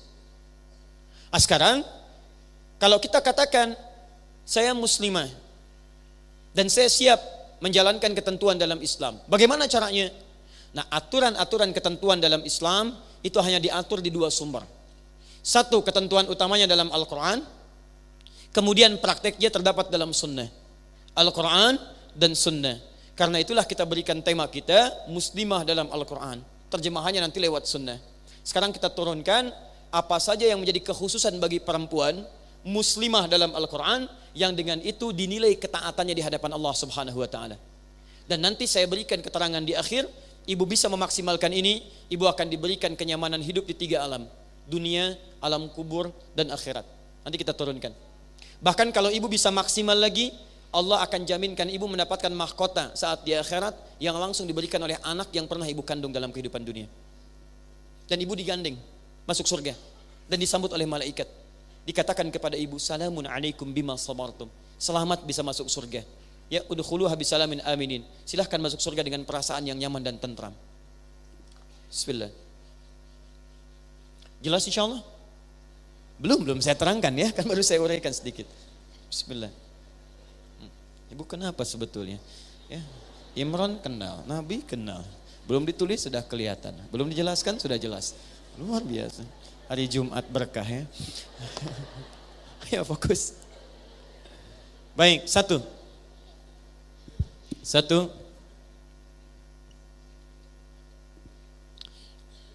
Pertama, ketaatan kepada Allah, ketundukan kepada Allah yang dibuktikan oleh seorang perempuan. Aspek yang pertama, ada yang sama aktivitasnya dengan laki-laki. Ada yang sama. Ya. Apa diantaranya? Rukun yang 5, ibadah yang 5. Rukun atau pokok yang 5. Agama kita Islam punya 5 pokok. Dalilnya di hadis riwayat Muslim. Ibu kalau punya kitabnya lihat jilid yang pertama, bab muqaddimah, ya, nomor hadis yang ke-8, paling kiri sebelah atas, riwayat Umar bin Khattab radhiyallahu taala anhu. Kalau tidak punya Sahih Muslim, lihat kitab Al-Arba'in karangan Imam An-Nawawi, nomor hadis yang kedua. Nabi ditanya tentang pokok keislaman. Mal Islam an tashhada an la ilaha illallah wa anna Muhammadar Rasulullah wa tuqimas shalah wa tu'tiyaz zakah wa tasuma Ramadan wa tahujjal baita in istata'ta ilaihi sabila. Sekarang fokus, saya ambil satu contoh saja. Dari 5 ini syahadat. Seorang dikatakan muslimah kalau dia bersyahadat. Ibu sudah bersyahadat? Berarti ibu muslimah. Kalau ibu sudah mengatakan muslimah, maka ibu diikat dengan 4 amalan yang lainnya. Saya ambil satu contoh. Amalan pertama salat. Salat, maka berlaku sejajar antara perempuan dengan laki-laki. Ya, laki-laki muslim dia harus salat. Perempuan muslimah dia harus salat. Karena itu kalimat salat ketika diperintahkan oleh Al-Quran menggunakan bahasa yang berlaku untuk laki-laki dan perempuan. Silahkan cek Quran surah kedua Al-Baqarah ayat ke-43, paling kanan di pertengahan. Wa aqimus shalah wa atuz zakah. Kata Allah, hei kalian, tunaikan salat, tunaikan. Ketika Allah menyebut tunaikan salat, Allah tidak pisahkan laki-laki dan perempuan. Itu artinya sepanjang dia muslim, mau laki-laki, mau perempuan, wajib dia menunaikan salat. Ini poinnya. Nah, hanya persoalannya, salat seperti apa yang diuraikan oleh Quran yang menjadi dasar ketaatan kita di hadapan Allah. Karena ternyata ini yang paling dahsyat. Jangan-jangan selama ibu salat, tapi salat ibu belum dapat pada standar ketaatan kepada Allah. Baik, salat itu berapa waktu yang fardu? 5 waktu, Masya Allah. Ibu salat sehari berapa waktu? Halo? 5 waktu, Alhamdulillah, Masya Allah. Anak 5 tahun, 5 waktu. 15 tahun, 5 waktu. 25 tahun, 5 waktu. Sudah 50 tahun masih 5 waktu juga. Luar biasa. Mau berapa tahun lagi untuk tambah salat sunnah? Lihat sini. Yang fardu berapa waktu? Berapa rakaat? Sekarang perhatikan. Apa standar indikator dalam Al-Quran seseorang menunaikan sholat 5 waktu dengan standar? Jadi kalau ibu menunaikan ini berarti ketaatan ibu pada Allah sedang di bawah standar. Di bawah standar. Dekat dengan ban. 1. Quran surah ke-11 ayat 114. yang 5 waktunya dari jumlahnya. Quran surah 17 ayat ke-78. Ini dari segi jumlah. Ingat ya, saya turunkan tentang standar sholat yang 5 waktu. 2, dari segi waktunya. Jadi ini jumlahnya, sekarang waktunya. Quran surah keempat ayat 103. 3, dari segi pengamalan waktunya. Pengamalan waktunya. Quran surah kedua Al-Baqarah ayat 238, paling kanan sebelah atas. Penjagaan waktunya. Ini yang paling standar. Ini belum dengan yang sunnah. Baik, perhatikan. Salat 5 waktu, tahu dari mana dalilnya? Karena kita bikin judul Muslimah dalam Al-Quran, keluarkan Qurannya. Quran surah 11 ayat 114. Aqimis salata tarafain nahar wa zulafan minal lail innal hasanati yudhibna sayyiat. 5 waktu. Dikuatkan di Quran surah 17 rakaat ayat 78. Aqimis salata liduluqis syamsi ila ghasaqil laili wa qur'anal fajri inna qur'anal fajri kana mashhuda. 5 waktu. Di salat yang kita tunaikan 5 waktu. Kalau ibu menunaikan salat misalnya, atau lihat anak perempuan ibu, dia beragama Islam, tapi salatnya misalnya mohon maaf, ya kadang-kadang masih kurang dari 5. Orang mengatakan ada belang, ada belang betong, ya kadang-kadang subuh salat, kemudian duhurnya tidak atau sebagainya. Orang puasa Daud, dia salat Daud.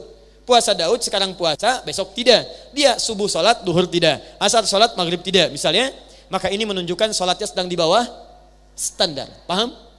Baik. Sekarang alhamdulillah salatnya 5. Persoalannya, lihat, yang standar ini bukan sekedar dikerjakan 5 waktu, tapi diikat dengan waktunya. Quran surah 4 ayat 103. Langsung lihat ujung ayatnya. Lihat ujung ayatnya.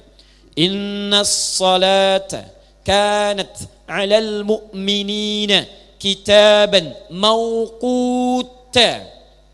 Perhatikan cara menerjemahkannya, tidak usah lihat terjemahan, fokus ini.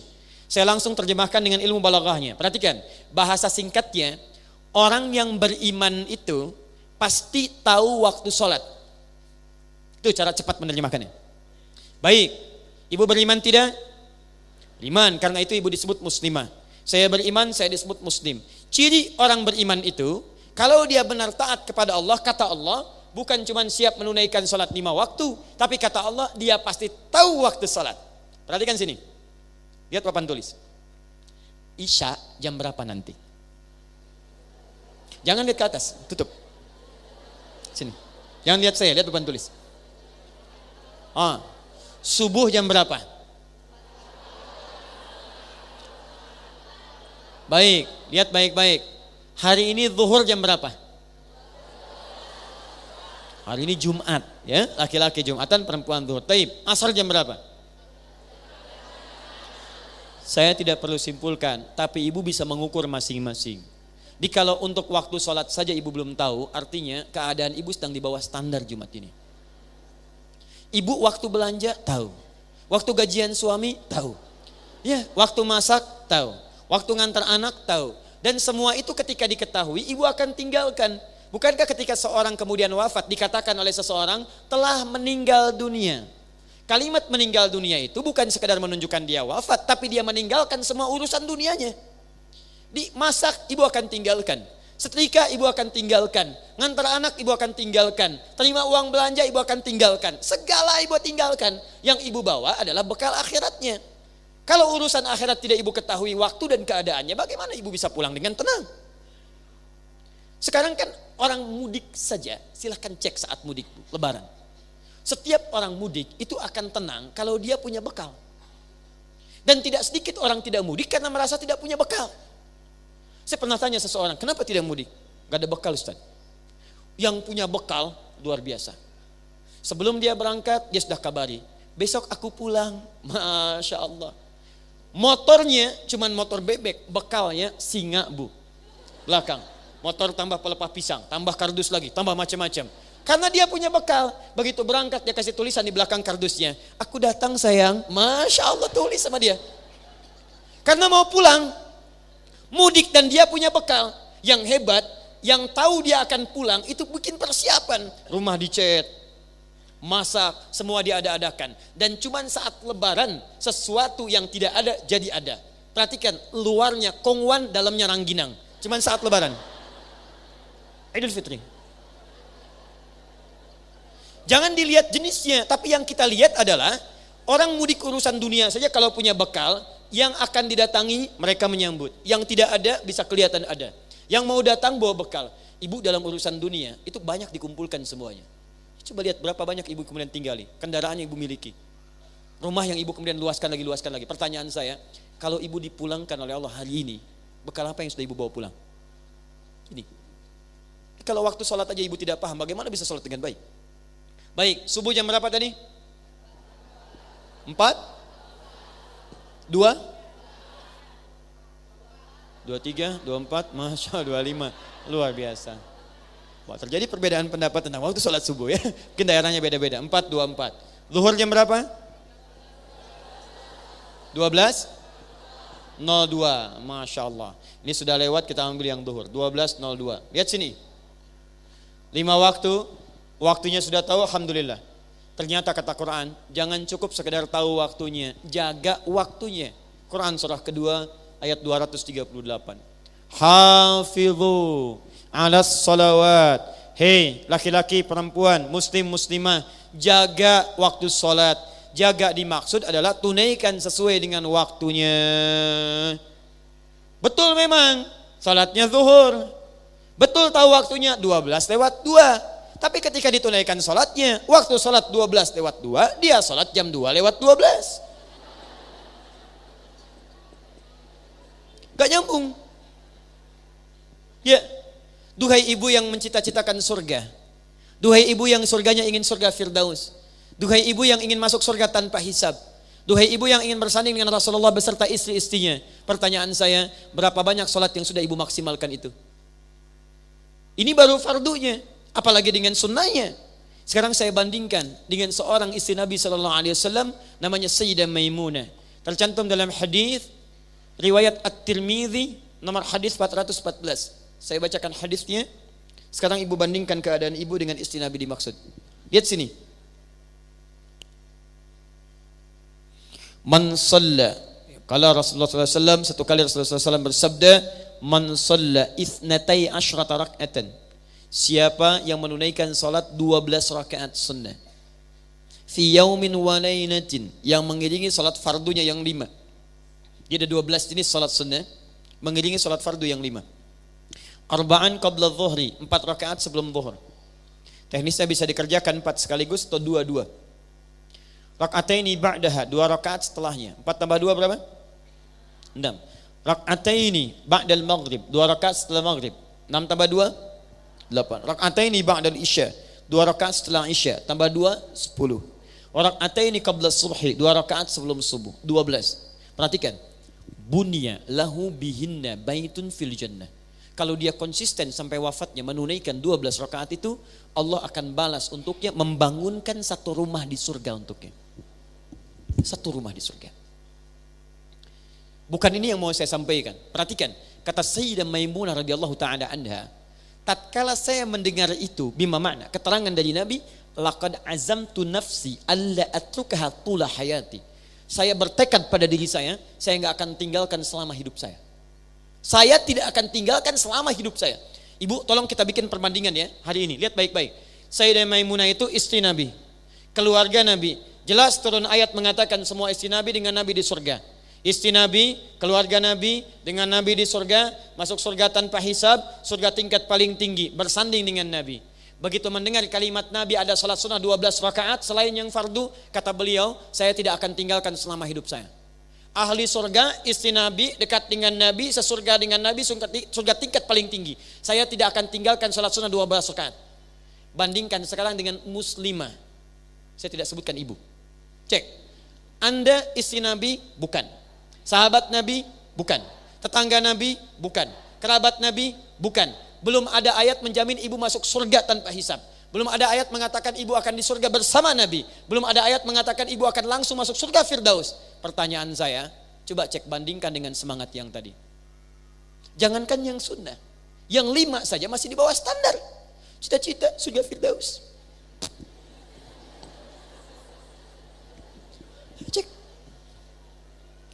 Duhai yang merindukan surga Firdaus, ayo istri Nabi saja masih berjuang. Padahal ada jaminan kebaikan. Kenapa ibu yang bukan istri Nabi tidak termotivasi? Siapa yang sudah punya rumah di surga boleh angkat tangan. Ayo, saya pulang. Ayo. Kalau ibu merasa belum punya rumah di surga, kenapa ibu tidak bangun dari sekarang? Ibu bangun, kan tadi bahannya sudah ada. Nanti itu sebelum zuhur ada 4 rakaat. Ibu kerjakan. Ba'da zuhur ibu kerjakan. Laki-laki Jumat, perempuan zuhur. Ayo maghrib masih ada kesempatan. Isya ada kesempatan. Ibu buat. Bahannya sudah ada, tinggal ibu bikin. Makanya kata Nabi, semua umatku akan masuk surga. Illa man aba, kecuali yang tidak pengen. Jangan ibu tuliskan, baiti jannati, rumahku surgaku. Rumah ke surga ibu tidak. Jadi masalah. 2. Agak cepat. Saya berhenti di sini. Setelah itu nanti saya berikan penutup, dan kalau masih ada waktu silahkan kalau ada yang ingin ditanyakan. Ya, sebentar. Salat yang dimaksud tidak sekedar salat fardu, tapi salat sunnah. Saya ingin tunjukkan tentang amalan Nabi bersama istri-istrinya. Dan ini ibu bisa dorong suami untuk bisa bekerja sama meraih surga. Apa diantaranya? Salat malam, tahajud. Ini salat paling indah, paling mampu menyentuh jiwa, dan jika bisa dikerjakan berjamaah suami dengan istri itu luar biasa. Bahkan pernah istri Nabi Saudah binti Zam'ah radhiyallahu taala anha itu masya Allah dalam keadaan rumah yang terbatas masih salat berjamaah bersama Nabi. Ya, sampai bagian kepalanya mengenai bagian belakang Nabi sallallahu alaihi wasallam. Tapi indah pada momentum itu. Perhatikan baik-baik. Hadis riwayat Al-Bukhari nomor hadis 2010. Paling kanan sebelah bawah di kitabnya. Satu kali Sayyidah Aisyah ditanya tentang kebiasaan salat malamnya Nabi sallallahu alaihi wasallam. Konon dikisahkan 3 orang sahabat yang bertanya. Huzaifah al-Yamani, Abdullah bin Mas'ud, kemudian satu lagi ada sahabat Ubay bin Ka'ab. Tiga-tiganya bertanya pada Sayyidah Aisyah, kaifa kanat salatun Nabi sallallahu alaihi wasallam? Bagaimana sifat salat malamnya Nabi sallallahu alaihi wasallam? Kata Sayyidah Aisyah, la tas'al an husnihinna wa tunihinna. Jangan ditanyakan bagaimana panjang dan bagus bacaannya. Indahnya luar biasa.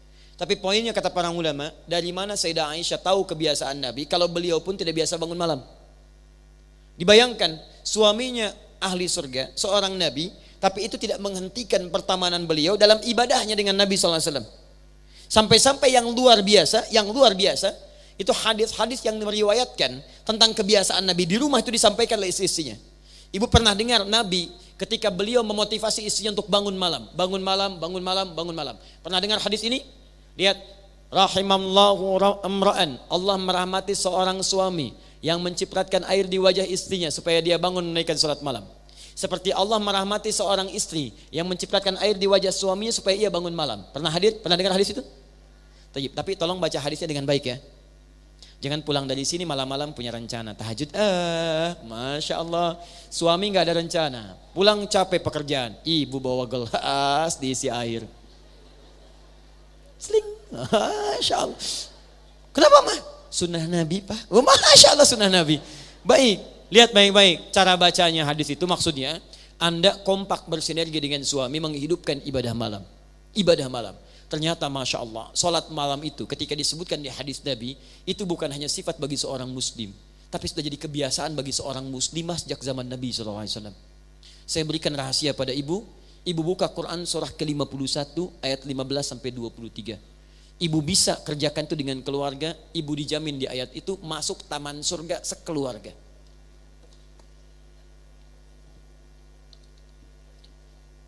Saya nanti tutup dulu sampai sini, sampai ayat ini.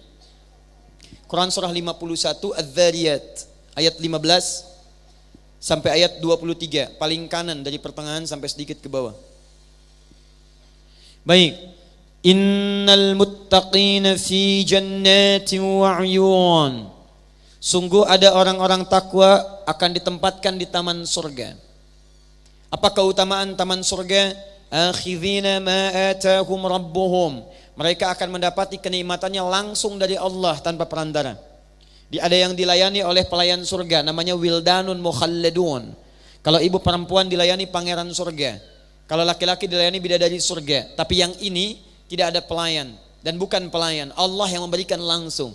Bahkan diperkenankan nanti bisa melihat Allah tanpa sekat. Ada di Quran surah 75 ayat 22 sampai 23. Wujuhun yawma idzin nadhirah. Ada orang yang wajahnya pada saat itu begitu berbinar gembira. Bukan karena masuk surga aja, ila rabbiha nadhirah. Karena dia bisa melihat Allah langsung tanpa sekat. Gak usah dibayangkan saat ini. Tidak perlu. Lihat baik-baik. Apa amalannya saat di dunia? Innahum kanu qabla dzalika muhsinin. Mereka itu orang-orang baik yang rajin ibadah saat di dunia. Muhsin itu bukan cuma baik tapi rajin ibadah. Sifatnya disebut ihsan. Ketika disebut ihsan, Nabi mengatakan di hadis Muslim nomor hadis ke-8, anta'budallaha, engkau rajin beribadah kepada Allah. Perhatikan. Apa amalan orang ini? Kanu qalila. Amalan pertama kanu, mereka. Kalau mereka itu satu atau dua?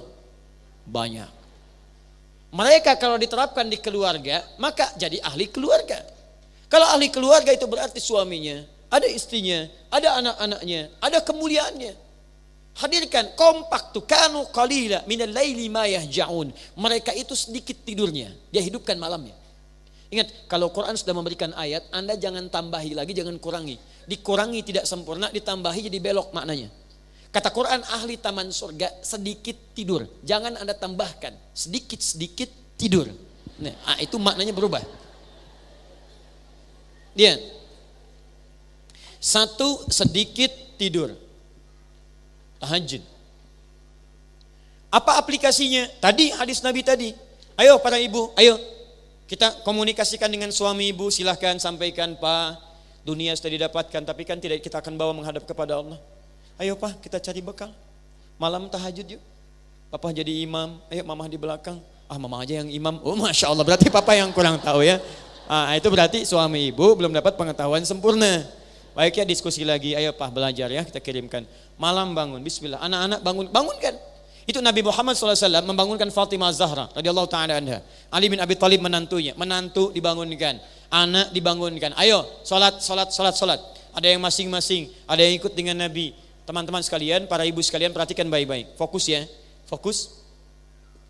Lihat, bangun malam. Tidak ada yang paling indah kecuali ketika suami ada di depan, istri di belakang dengan anak-anaknya. Suami kemudian membaca ayat-ayat Quran. Istri di belakang menyimak dengan baik. Suami sujud, istri sujud. Begitu selesai, suami berdoa, istri mengaminkan. Tapi belum cukup sampai di situ. Perhatikan kalimatnya. Wabil asharihum yastaghfirun. Dan mendekat kepada fajar. Ashar itu waktu menjelang singkat menjelang fajar. Jadi kalau subuh sekarang jam berapa? 4:24. Nah, ini dibalik sama saja. 4:24. Baik, kurangi 30 menit. Jam berapa? Jam 4 kurang 6. Ya, anggap saja kita paskan jam 4. Nah, jam 4 ini kurang lebih 15 sampai 30 menit sebelum subuh itu disebut sahar namanya. Saharun. Aktivitas yang dilakukan di waktu sahar disebut sahur. Ibu pernah mendengar makan sahur? Nah, makan sahur itu artinya makan yang dikerjakan di waktu sahar. Jadi kalau nanti saat Ramadan insya Allah bulan apa? Bulan Ramadan. Ramadan bukan bulan Mei, bulan Ramadan. Ramadan itu bulan Ramadan ya, bukan bulan Mei. Ibu ini kenapa sebetulnya? Biasa. Belum saya tulis sudah kelihatan. Nabi kenal, Imran kenal, Maryam kenal. Hapus enggak, ya, nulis juga enggak. Ramadan bulan Mei, luar biasa. Ayo lihat sini. Lihat. Nanti kalau ibu puasa di bulan apa? Alhamdulillah. Kemudian ibu tunaikan sahur. Kenapa disebut sahur? Makannya itu waktu jeda singkat menjelang fajar. Jadi kalau ibu mau makan sahur, ayo coba kerjakannya minimal 30 menit sebelum subuh. Jadi kalau subuhnya 4:24, ya ibu jam 4 sahur. Kalau ibu sahurnya agak dekat ke waktu fajar, nanti kekuatannya semakin bertambah. Silakan cek 4:24 ini subuh, maghribnya jam 6 misalnya. Jam 4 sampai dengan ke jam 6 berapa jam? Kurang lebih 12 jam. 4:24 kurang lebih 11 jam, 11:30. Baiknya 11:30. Ya kalau ibu sahurnya jam 4, itu ibu 12 jam bisa menahan lapar. Tapi kalau ibu sahur dari jam 3, 13 jam ibu menahan lapar. Maka dari itu prinsip ini dipakai. Nah sekarang ahli surga, taman surga, sekeluarga masuk taman surga, langsung diberi kenikmatan oleh Allah. Apa amalannya? Allahu Akbar. Selepas tahajud, dia tidak langsung istirahat dulu. Hum yastaghfirun. Mereka kompak berevaluasi diri, memohon ampunan pada Allah Subhanahu wa taala. Perhatikan ya. Saya berikan ibu amalan. Ini amalan Quran.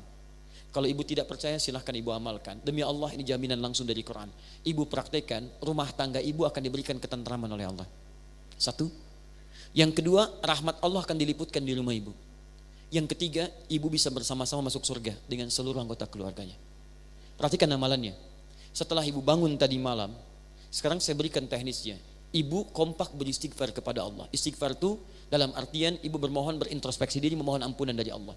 Waktunya akhir sepertiga malam. Ini sudah ada hadis qudsi jelas menunjukkan di waktu ini Allah berpeluang memberikan ampunan. Bahkan Allah tanyakan kepada hambanya, man istaghfara li ghafartu lah. Siapa yang mohon ampunan padaku saat ini, aku ampuni seketika. Lihat baik-baik Bu ya. Cara praktek sederhananya. Ibu sudah ibadah, walaupun sholatnya misal terpisah atau ingin berjamaah, tapi untuk yang ini coba kumpul bareng-bareng satu ruangan. Ibu, suami dengan anak-anak. Kalimat Qurannya hum, mereka. Yastaghfirun, kompak bermuhasabah istighfar. Cara memulainya, misal kalau saya laki-laki, saya mulai dari suami. Ya, saya hadapkan pada diri keluarga saya. Maafkan saya. Kalau selama ini saya belum bisa jadi suami yang baik. Anak-anak, maafkan ayah. Kalau selama ini ayah belum bisa jadi ayah yang baik. Banyak kekurangan yang ayah dapatkan saat ini, yang boleh jadi Allah belum ridho dengan sikap ayah saat ini. Dan mohon maafkan kalau ini jadi hari terakhir dalam kehidupan ayah dan harus kembali di hari ini. Saya mohon ampun ya Allah, astagfirullah, astagfirullah. Ibu sambut di situ, Pak, maafkan mama. Kalau hari ini belum bisa jadi mama yang baik, jadi istri yang baik, sesuai dengan apa yang Allah harapkan. Anak-anak mohon maaf, kalau sampai hari ini mungkin mama jadi hari terakhir untuk kehidupan mama. Mohon ampuni saya ya Allah, ampuni saya ya Allah. Yang paling indah ketika anak-anak Anda mengatakan kepada Anda, ini sunnah. Maafkan kami, maafkan Nanda, sampai hari ini belum bisa sholat dengan baik, belum bisa memberikan mahkota, belum hafal Quran, masih banyak berbuat salah. Kemudian satu keluarga istighfar kepada Allah, ampuni kami ya Allah, ampuni kami ya Allah, astagfirullahaladzim, astagfirullahaladzim. Demi Allah saya katakan, saat itu rahmat Allah akan diturunkan di keluarga Anda. Dan yang paling luar biasa, kalau ibu mau coba, mulai malam ini Bu, ibu akan dapatkan ketenangan di rumah tangga Anda. Jadi begitu ibu bangun beraktivitas, sudah sholat subuh, itu hatinya tenang. Hati tenang, enak, nyaman. Kalau ibu gak percaya, silahkan ibu mulai malam ini. Praktekkan dengan suami. Ibu mulai. Biasanya kalau suami itu sifatnya didorong dengan masukan. Walaupun awal-awal belum terbiasa gak ada masalah. Pak, malam bangun, maafkan mama. Mama banyak salahnya. Memang. Awal-awal begitu. Awal-awal. Ya, nanti kesana-kesananya dia akan mengerti sendiri. Ya, itu biasa itu. Ya. Jelas ya? Kalau ibu nggak percaya, silahkan ibu coba. Malam ini ibu praktekkan tuh rumus Quran. Kalau ibu dapatkan seperti itu, saya jamin demi Allah saya katakan, silahkan bedakan rasanya dengan sebelumnya, rasakan bedanya dan pasti akan terasa bedanya. Ya kan lain. Ada ketenangan dalam jiwa, ada kenikmatan berinteraksi dengan anggota keluarga. Dan berita baiknya, Quran surah 52 ayat 21. Walladzina amanu. Quran surah 52 At-Tur ayat 21. Walladzina amanu, dan para orang tua yang beriman kepada Allah itu, wattaba'athum dzurriyyatuhum biimanin, lalu diikuti oleh anak cucunya semua beriman kepada Allah. Kompak tadi, alhaqna bihim dzurriyyatahum, kami akan kumpulkan semuanya mulhaq. Mulhaq itu berdempetan Bu. Jadi kalau saya pegang kertas begini, di belakang spidol ini, kemudian ada mic begini, dempet. Nah nanti ada satu keluarga masuk surga, masuknya berdempetan begini. Siapa mereka itu? Tadi yang saya sebutkan sifatnya. Jadi kalau ibu pernah melihat cucunya, anaknya di muka bumi, coba rasakan apakah kemudian melihat lagi nggak di akhirat nanti. Karena pernah ada keluarga Nabi Nuh berpisah dengan anaknya, Nabi Lut berpisah dengan istrinya. Itu dikisahkan oleh Allah, bukan untuk menjadi kisah dan dongeng semata, bukan, tapi memberi pelajaran pada kita supaya kita bisa merawat keluarga dengan baik. Ya ini baru satu yang saya tunjukkan, ada sifat-sifat yang lainnya. Tapi karena waktunya terbatas, saya khawatir ada beberapa pertanyaan yang ingin disampaikan. Saya berikan kesempatan dulu, ada sekitar 15 menit untuk berdiskusi. Kalau tidak ada, saya berikan kesimpulan dan saya teruskan sedikit. Ada ya? Maaf, saya ingin perjelas dulu. Ibu jelas uraiannya? Paham ya? Itu terakhir saya cek kembali ya. Kita bahas baru sekitar 30% dari materi yang ada di Quran ya. Bismillah. Waalaikumsalam warahmatullahi wabarakatuh. Ustaz, ada beberapa hal yang ingin saya tanyakan. Mohon maaf nanti kalau saya bacakan satu dulu di antara yang banyak persoalan. Kalau perempuan menjadi imam sholat, di manakah berdirinya? Apakah sejajar dengan makmum atau di depannya? Tayyib. Untuk perempuan, hadisnya di An-Nasa'i ketika Sayyidah Aisyah radhiyallahu taala anha meriwayatkan hadis tentang salat perempuan. Jadi disebutkan awsatuhunna, di tengah-tengahnya. Sel ini ya. Ini perempuan muslimah. Kemudian setelah itu datang perempuan lagi. Kiri atau kanan? Kanan. Dia berdiri di sini. Posisinya antara makmum dengan imam, perhatikan baik-baik. Ini sejajar. Perempuan tidak lebih maju. Kalau laki-laki dia bisa maju sedikit. Jadi kalau laki-laki punya dua pilihan, dia bisa sejajar. Hadis riwayat Abu Daud nomor hadis 1369. Di Al-Bukhari nomor hadis 181. Hadisnya riwayat Ibnu Abbas radhiyallahu taala anhuma. Ibnu Abbas menginap di rumah bibinya Sayyidah Maimunah, bangun malam hari, kata beliau Rasulullah SAW itu bangunnya lebih dari malam sedikit atau kurang dari pertengahan malam sedikit. Begitu bangun beliau duduk dulu, fajalasa. Ya, kemudian famasaha atharan naum biyadi, mengusap menghilangkan bekas ngantuk dengan tangannya. Setelah itu membaca 10 atau 11 ayat terakhir surah Ali Imran. Setelah itu berdoa, alhamdulillahilladzi ahyana ba'dama amatana wa ilaihin nusyur. Setelah itu pergi beliau ila syinin mu'allaqah, ke tempat tertutup kamar mandi, fayatawadda, kemudian berwudu. Setelah itu berangkat ke tempat salatnya. Begitu salat, Ibnu Abbas radhiyallahu taala anhuma itu berdiri di belakang Nabi. Oleh Nabi ditarik, disejajarkan dengan Nabi. Di pilihan pertama, kalau ada ayah laki-laki, kemudian makmumnya laki-laki, satu orang anak misalnya malam hari dia salat, maka boleh sejajar. Ya, yang kedua, boleh posisinya lebih ya depan dibandingkan dengan makmumnya. Di ini misalnya imamnya, ini makmumnya di sini. Tapi perempuan tidak, imam di sini, makmum sejajar. Datang lagi satu perempuan. Lihat kalau laki-laki datang satu, dia berikan isyarat, bisa ditepuk misalnya. Ya, tepuk, ini mundur, bikin saf di belakang. Perempuan tidak. Sesama perempuan tidak perlu saling colek, tidak perlu saling tepuk. Perempuan masuk ke sini langsung kirinya. Ya. Jadi ini imamnya, ini makmum yang kanan. Begitu datang satu lagi, masuk kirinya di sini. Ya, tidak pakai kiri. Ini. Datang lagi, kanan lagi sini. Datang lagi, kiri lagi. Jadi imamnya tetap yang paling tengah. Paham ya? Taib. Keterangannya dari Sayyidah Aisyah radhiyallahu taala anha. Apakah ada hadis mengenai memotong kuku dengan urutan jari-jari tertentu? Taib. Membaca Al-Kahf pada hari Jumat ada? Ada. Bahkan sunnahnya pada hari Jumat banyak. Ada sunnah membersihkan diri. Tuh laki-laki misalnya tipiskan kumis, cukur kumis, rapikan jenggotnya, kemudian mandi. Ya seperti halnya mandi janabah. Setelah itu dia potong kukunya, terus memperbanyak baca surah Al-Kahf, memperbanyak salawat pada Nabi sallallahu alaihi wasallam. Sunnah hari Jumat. Dan di antara sunnah itu berlaku untuk perempuan juga. Sama muslimin wal muslimat, innal muslimina wal muslimat. Berlaku perempuan, berlaku untuk laki-laki. Ada yang sama, apa di antaranya? Potong kuku, bagian dari yang sama. Baca Al-Kahf, bagian dari yang sama. Jelas ya? Ya, apa sunnahnya? Mulai dengan yang kanan. Jadi mulai dengan yang kanan, potong yang kanan. Setelah yang kanan selesai, pindah ke kirinya. Ya, dari tangan kemudian pindah ke kaki. Ya, kepala, pundak, lutut, kaki. Yang dimaksud membaca surat Al-Kahf, membaca itu punya dua makna di bahasa Arab. Satu sekedar baca, kedua dipahami. Tapi kalau ada redaksi hadis meminta membaca, itu umumnya memahami, pahami. Kalau sekedar baca saja, berarti untuk menunjuk pahalanya saja. Tapi dorongan untuk membaca sebetulnya tujuannya memahami. Ibu kan baca sesuatu supaya bisa paham isinya kan? Silakan ibu cek, ibu belajar sesuatu, kalau nggak paham, ibu nggak akan baca. Ya ibu itu membaca supaya paham isinya. Memang cuma Quran yang unik, Quran itu unik. Kebanyakan yang baca itu umumnya tidak paham yang dibaca. Tapi jangan salah orientasi, baca itu untuk paham. Kalau ibu sekedar baca, pahalanya banyak. Satu hurufnya itu 10 kebaikan. Dalilnya At-Tirmidzi nomor hadis 2910.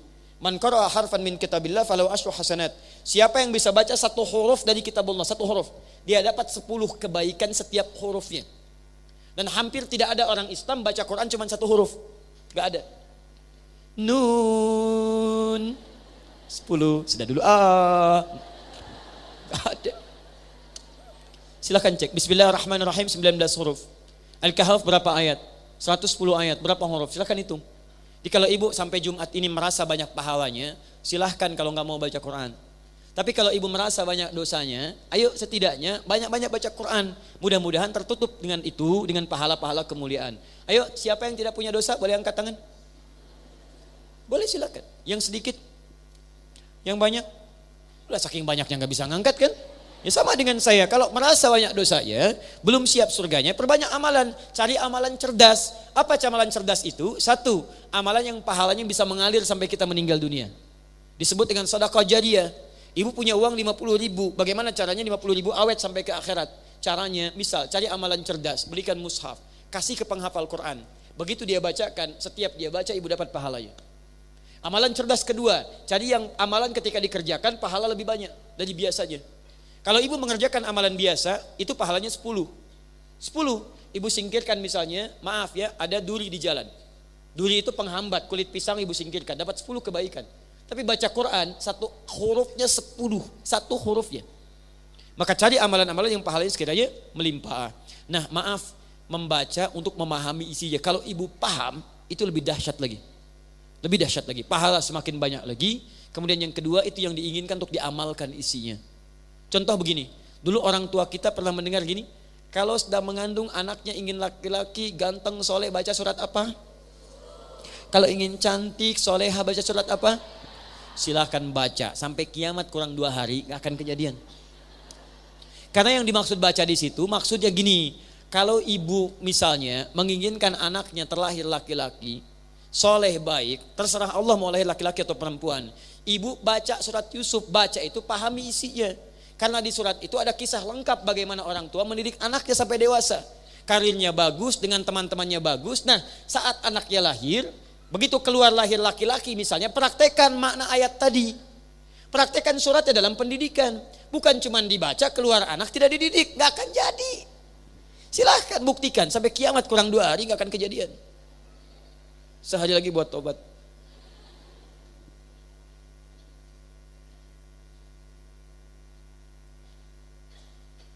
Suara wanita sama dengan suara pria dalam pemilihan umum di negeri demokrasi.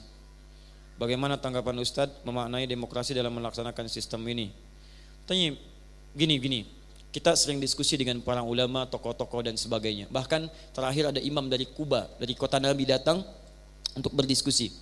Dan kesimpulannya adalah sepanjang sistem itu kemudian bisa kita manfaatkan untuk menghadirkan maslahat dalam kehidupan yang mendekatkan pada nilai keislaman, maka jadikan wasilah itu untuk membangun nilai keislaman yang lebih luas.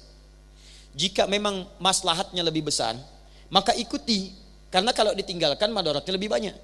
Anda boleh tidak sepakat, kemudian Anda tidak memilih, itu hak Anda.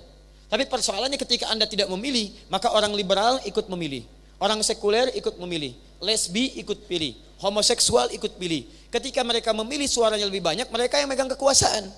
Ketika memegang kekuasaan, kebijakan dibuat. Ketika kebijakan dibuat, apa kemudian dampak selanjutnya? Bukankah ada gambaran dalam agama kita untuk taat pada pemimpin? Sekarang pemimpin Anda misalnya membuat kebijakan yang tidak benar. Disitulah kemudian madarat akan muncul. Maka dari itu adalah kewajiban kita saat ini adalah menghadirkan suara-suara kebaikan. Perempuan pilih pilihan-pilihan yang mendekatkan kepada Islam, yang dekat dengan maslahat-maslahat keumatan. Begitu dia dipilih, dia buat kebijakan dekat dengan umat. Setelah itulah kemudian sistem akan berjalan menyesuaikan dengan maslahat kehidupan kita. Jelas sampai sini? Jadi saran saya ikuti dan pilih orang-orang terbaik di situ supaya nanti memberikan maslahat kepada umat. Kan agak aneh, Anda tidak memilih tapi wajib taat kepada yang dipilih. Aneh, Anda tidak memilih tapi setelah terpilih wajib taat. Ya bagaimana Anda bisa tidak memilih yang terpilih orang yang buruk dan Anda menaati orang buruk? Itu kan maslahat, di situ tidak ada. Paham ya? Allah Ta'ala alam bisawab. Ini bahasan panjang, cuma singkat saja barangkali karena waktunya terbatas. Ustadz, bagaimana kalau perempuan diizinkan Allah dia tidak punya anak, jadi dia tidak mempunyai ketiga keistimewaan yang Ustadz jelaskan? Apakah perempuan tersebut dimuliakan oleh Allah Subhanahu Wa Ta'ala? Para ibu sekalian, Masya Allah, 3 hal tadi, anak atau tidak ada anak, perangkatnya tetap ada pada diri ibu. Apakah seorang perempuan yang tidak melahirkan tidak punya rahim? Ada rahimnya. Karena itu peluang dia untuk mengandung ada. Kalau orang punya peluang untuk mengandung berarti punya potensi untuk melahirkan, potensinya ada. Kalau dia punya potensi melahirkan berarti ada perangkat untuk menyusui. Dan ini semua ada pada diri seorang perempuan. Kalau kemudian ibu belum mendapatkan nikmat itu, pertama adabnya jangan menyimpulkan ibu tidak punya harapan itu. Ibu kenal Nabi Zakaria? Hayo kenal lagi itu. Silahkan. Luar biasa, semua dikenal oleh ibu. Cuma di hari Jumat ada pengajian, pesertanya ibu-ibu, kenal semuanya. Imran kenal, Hannah kenal, masa belum ditulis sudah kelihatan. Luar biasa. hari Jumat dan di TSM pakai seragam. Baik. Nabi Zakaria itu diuji oleh Allah. Apa ujiannya? Nih lihat, secara medis, secara klinis, istrinya sudah tidak mungkin mengandung. Secara medis. Maafkan saya kalau bahasanya kurang menyenangkan, tapi ini pembuktian medis. Bahasa medis, divonis 1 sudah monofos. Kedua, divonis mandul. Secara klinis tidak mungkin punya keturunan. Monofos, mandul, suaminya rambutnya sudah memutih, sepuh, fisiknya sudah letih. Secara klinis, apakah mungkin pasangan ini masih bisa memiliki keturunan? Tidak. Lihat baik-baik. Kalau ibu mendapati situasi yang kata manusia tidak memungkinkan ada solusi, itu langsung tanda dari Al-Quran supaya ibu meninggalkan pendapat manusia. Mintalah kepada Allah yang tidak punya batas. Maka diberikanlah kisah ini, turun surahnya di Quran, surah ke-19 Maryam, ayat ke-3 sampai dengan ayat ke-15 sampai punya anaknya. Amalan untuk mengerjakan ini ada di Quran, surah ke-3 Ali Imran ayat 38 sampai 39. Kisah dahsyatnya disebutkan lagi nanti di Quran surah 21 ayat 89 sampai dengan 90-nya. Ini kisahnya, ini doanya, ini prakteknya dalam salat. Secara singkat, pertama jangan putus asa. Nabi Zakaria mengatakan, Rabbi inni wahanal azmu minni washta'ala ra'su syaiba wa lam akum bidu'aika rabbi syaqiyya. Ya Allah, semua mengatakan saya tidak mungkin punya keturunan. Rambut saya sudah memutih ya Allah, fisik saya sudah letih, istri saya divonis menopause dan mandul, tapi saya punya keyakinan denganmu ya Rabb. Saya tidak putus asa bermohon kepadamu. Saya mohon ya Rabb. Kemudian beliau berdoa, Rabbi la tadharni farda. Jangan biarkan saya meninggal dalam keadaan sendirian, tidak punya keturunan. Apa yang terjadi? Perhatikan amalannya Bu ya. 1, beliau membuat mihrab.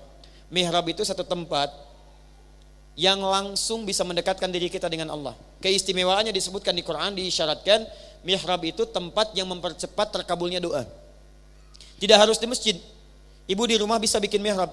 Tidak harus dalam bentuk ruangan kalau nggak ada ruangannya. Hamparkan sajadah, sehamparan itu gunakan untuk ibadah saja. Maryam punya mihrab, padahal Maryam belum tentu ke masjid.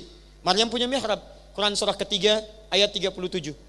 Fataqabbalaha rabbuha biqabulin hasanin wa ambataha nabatan hasana wa kafalaha Zakaria. Kullama dakhala 'alaiha Zakaria al-mihrab, Maryam punya mihrab. Ibu bikin mihrab, Quran surah 3 ayat 37 paling kiri sebelah bawah. Ibu bikin mihrab di rumah, boleh sehamparan sajadah saja Bu, hamparkan kalau enggak ada ruangan. Tapi syaratnya tempat ini hanya bisa digunakan, boleh digunakan untuk ibadah saja, yang lain tinggalkan. Maaf, berdoa di situ, sholat di situ, baca Quran di situ. Ibu kalau urusan dunia keluar. Handphone jangan bawa masuk ke situ. Gak usah diabadikan. Ceklik. Sedang di mihrab berdoa kepada Allah.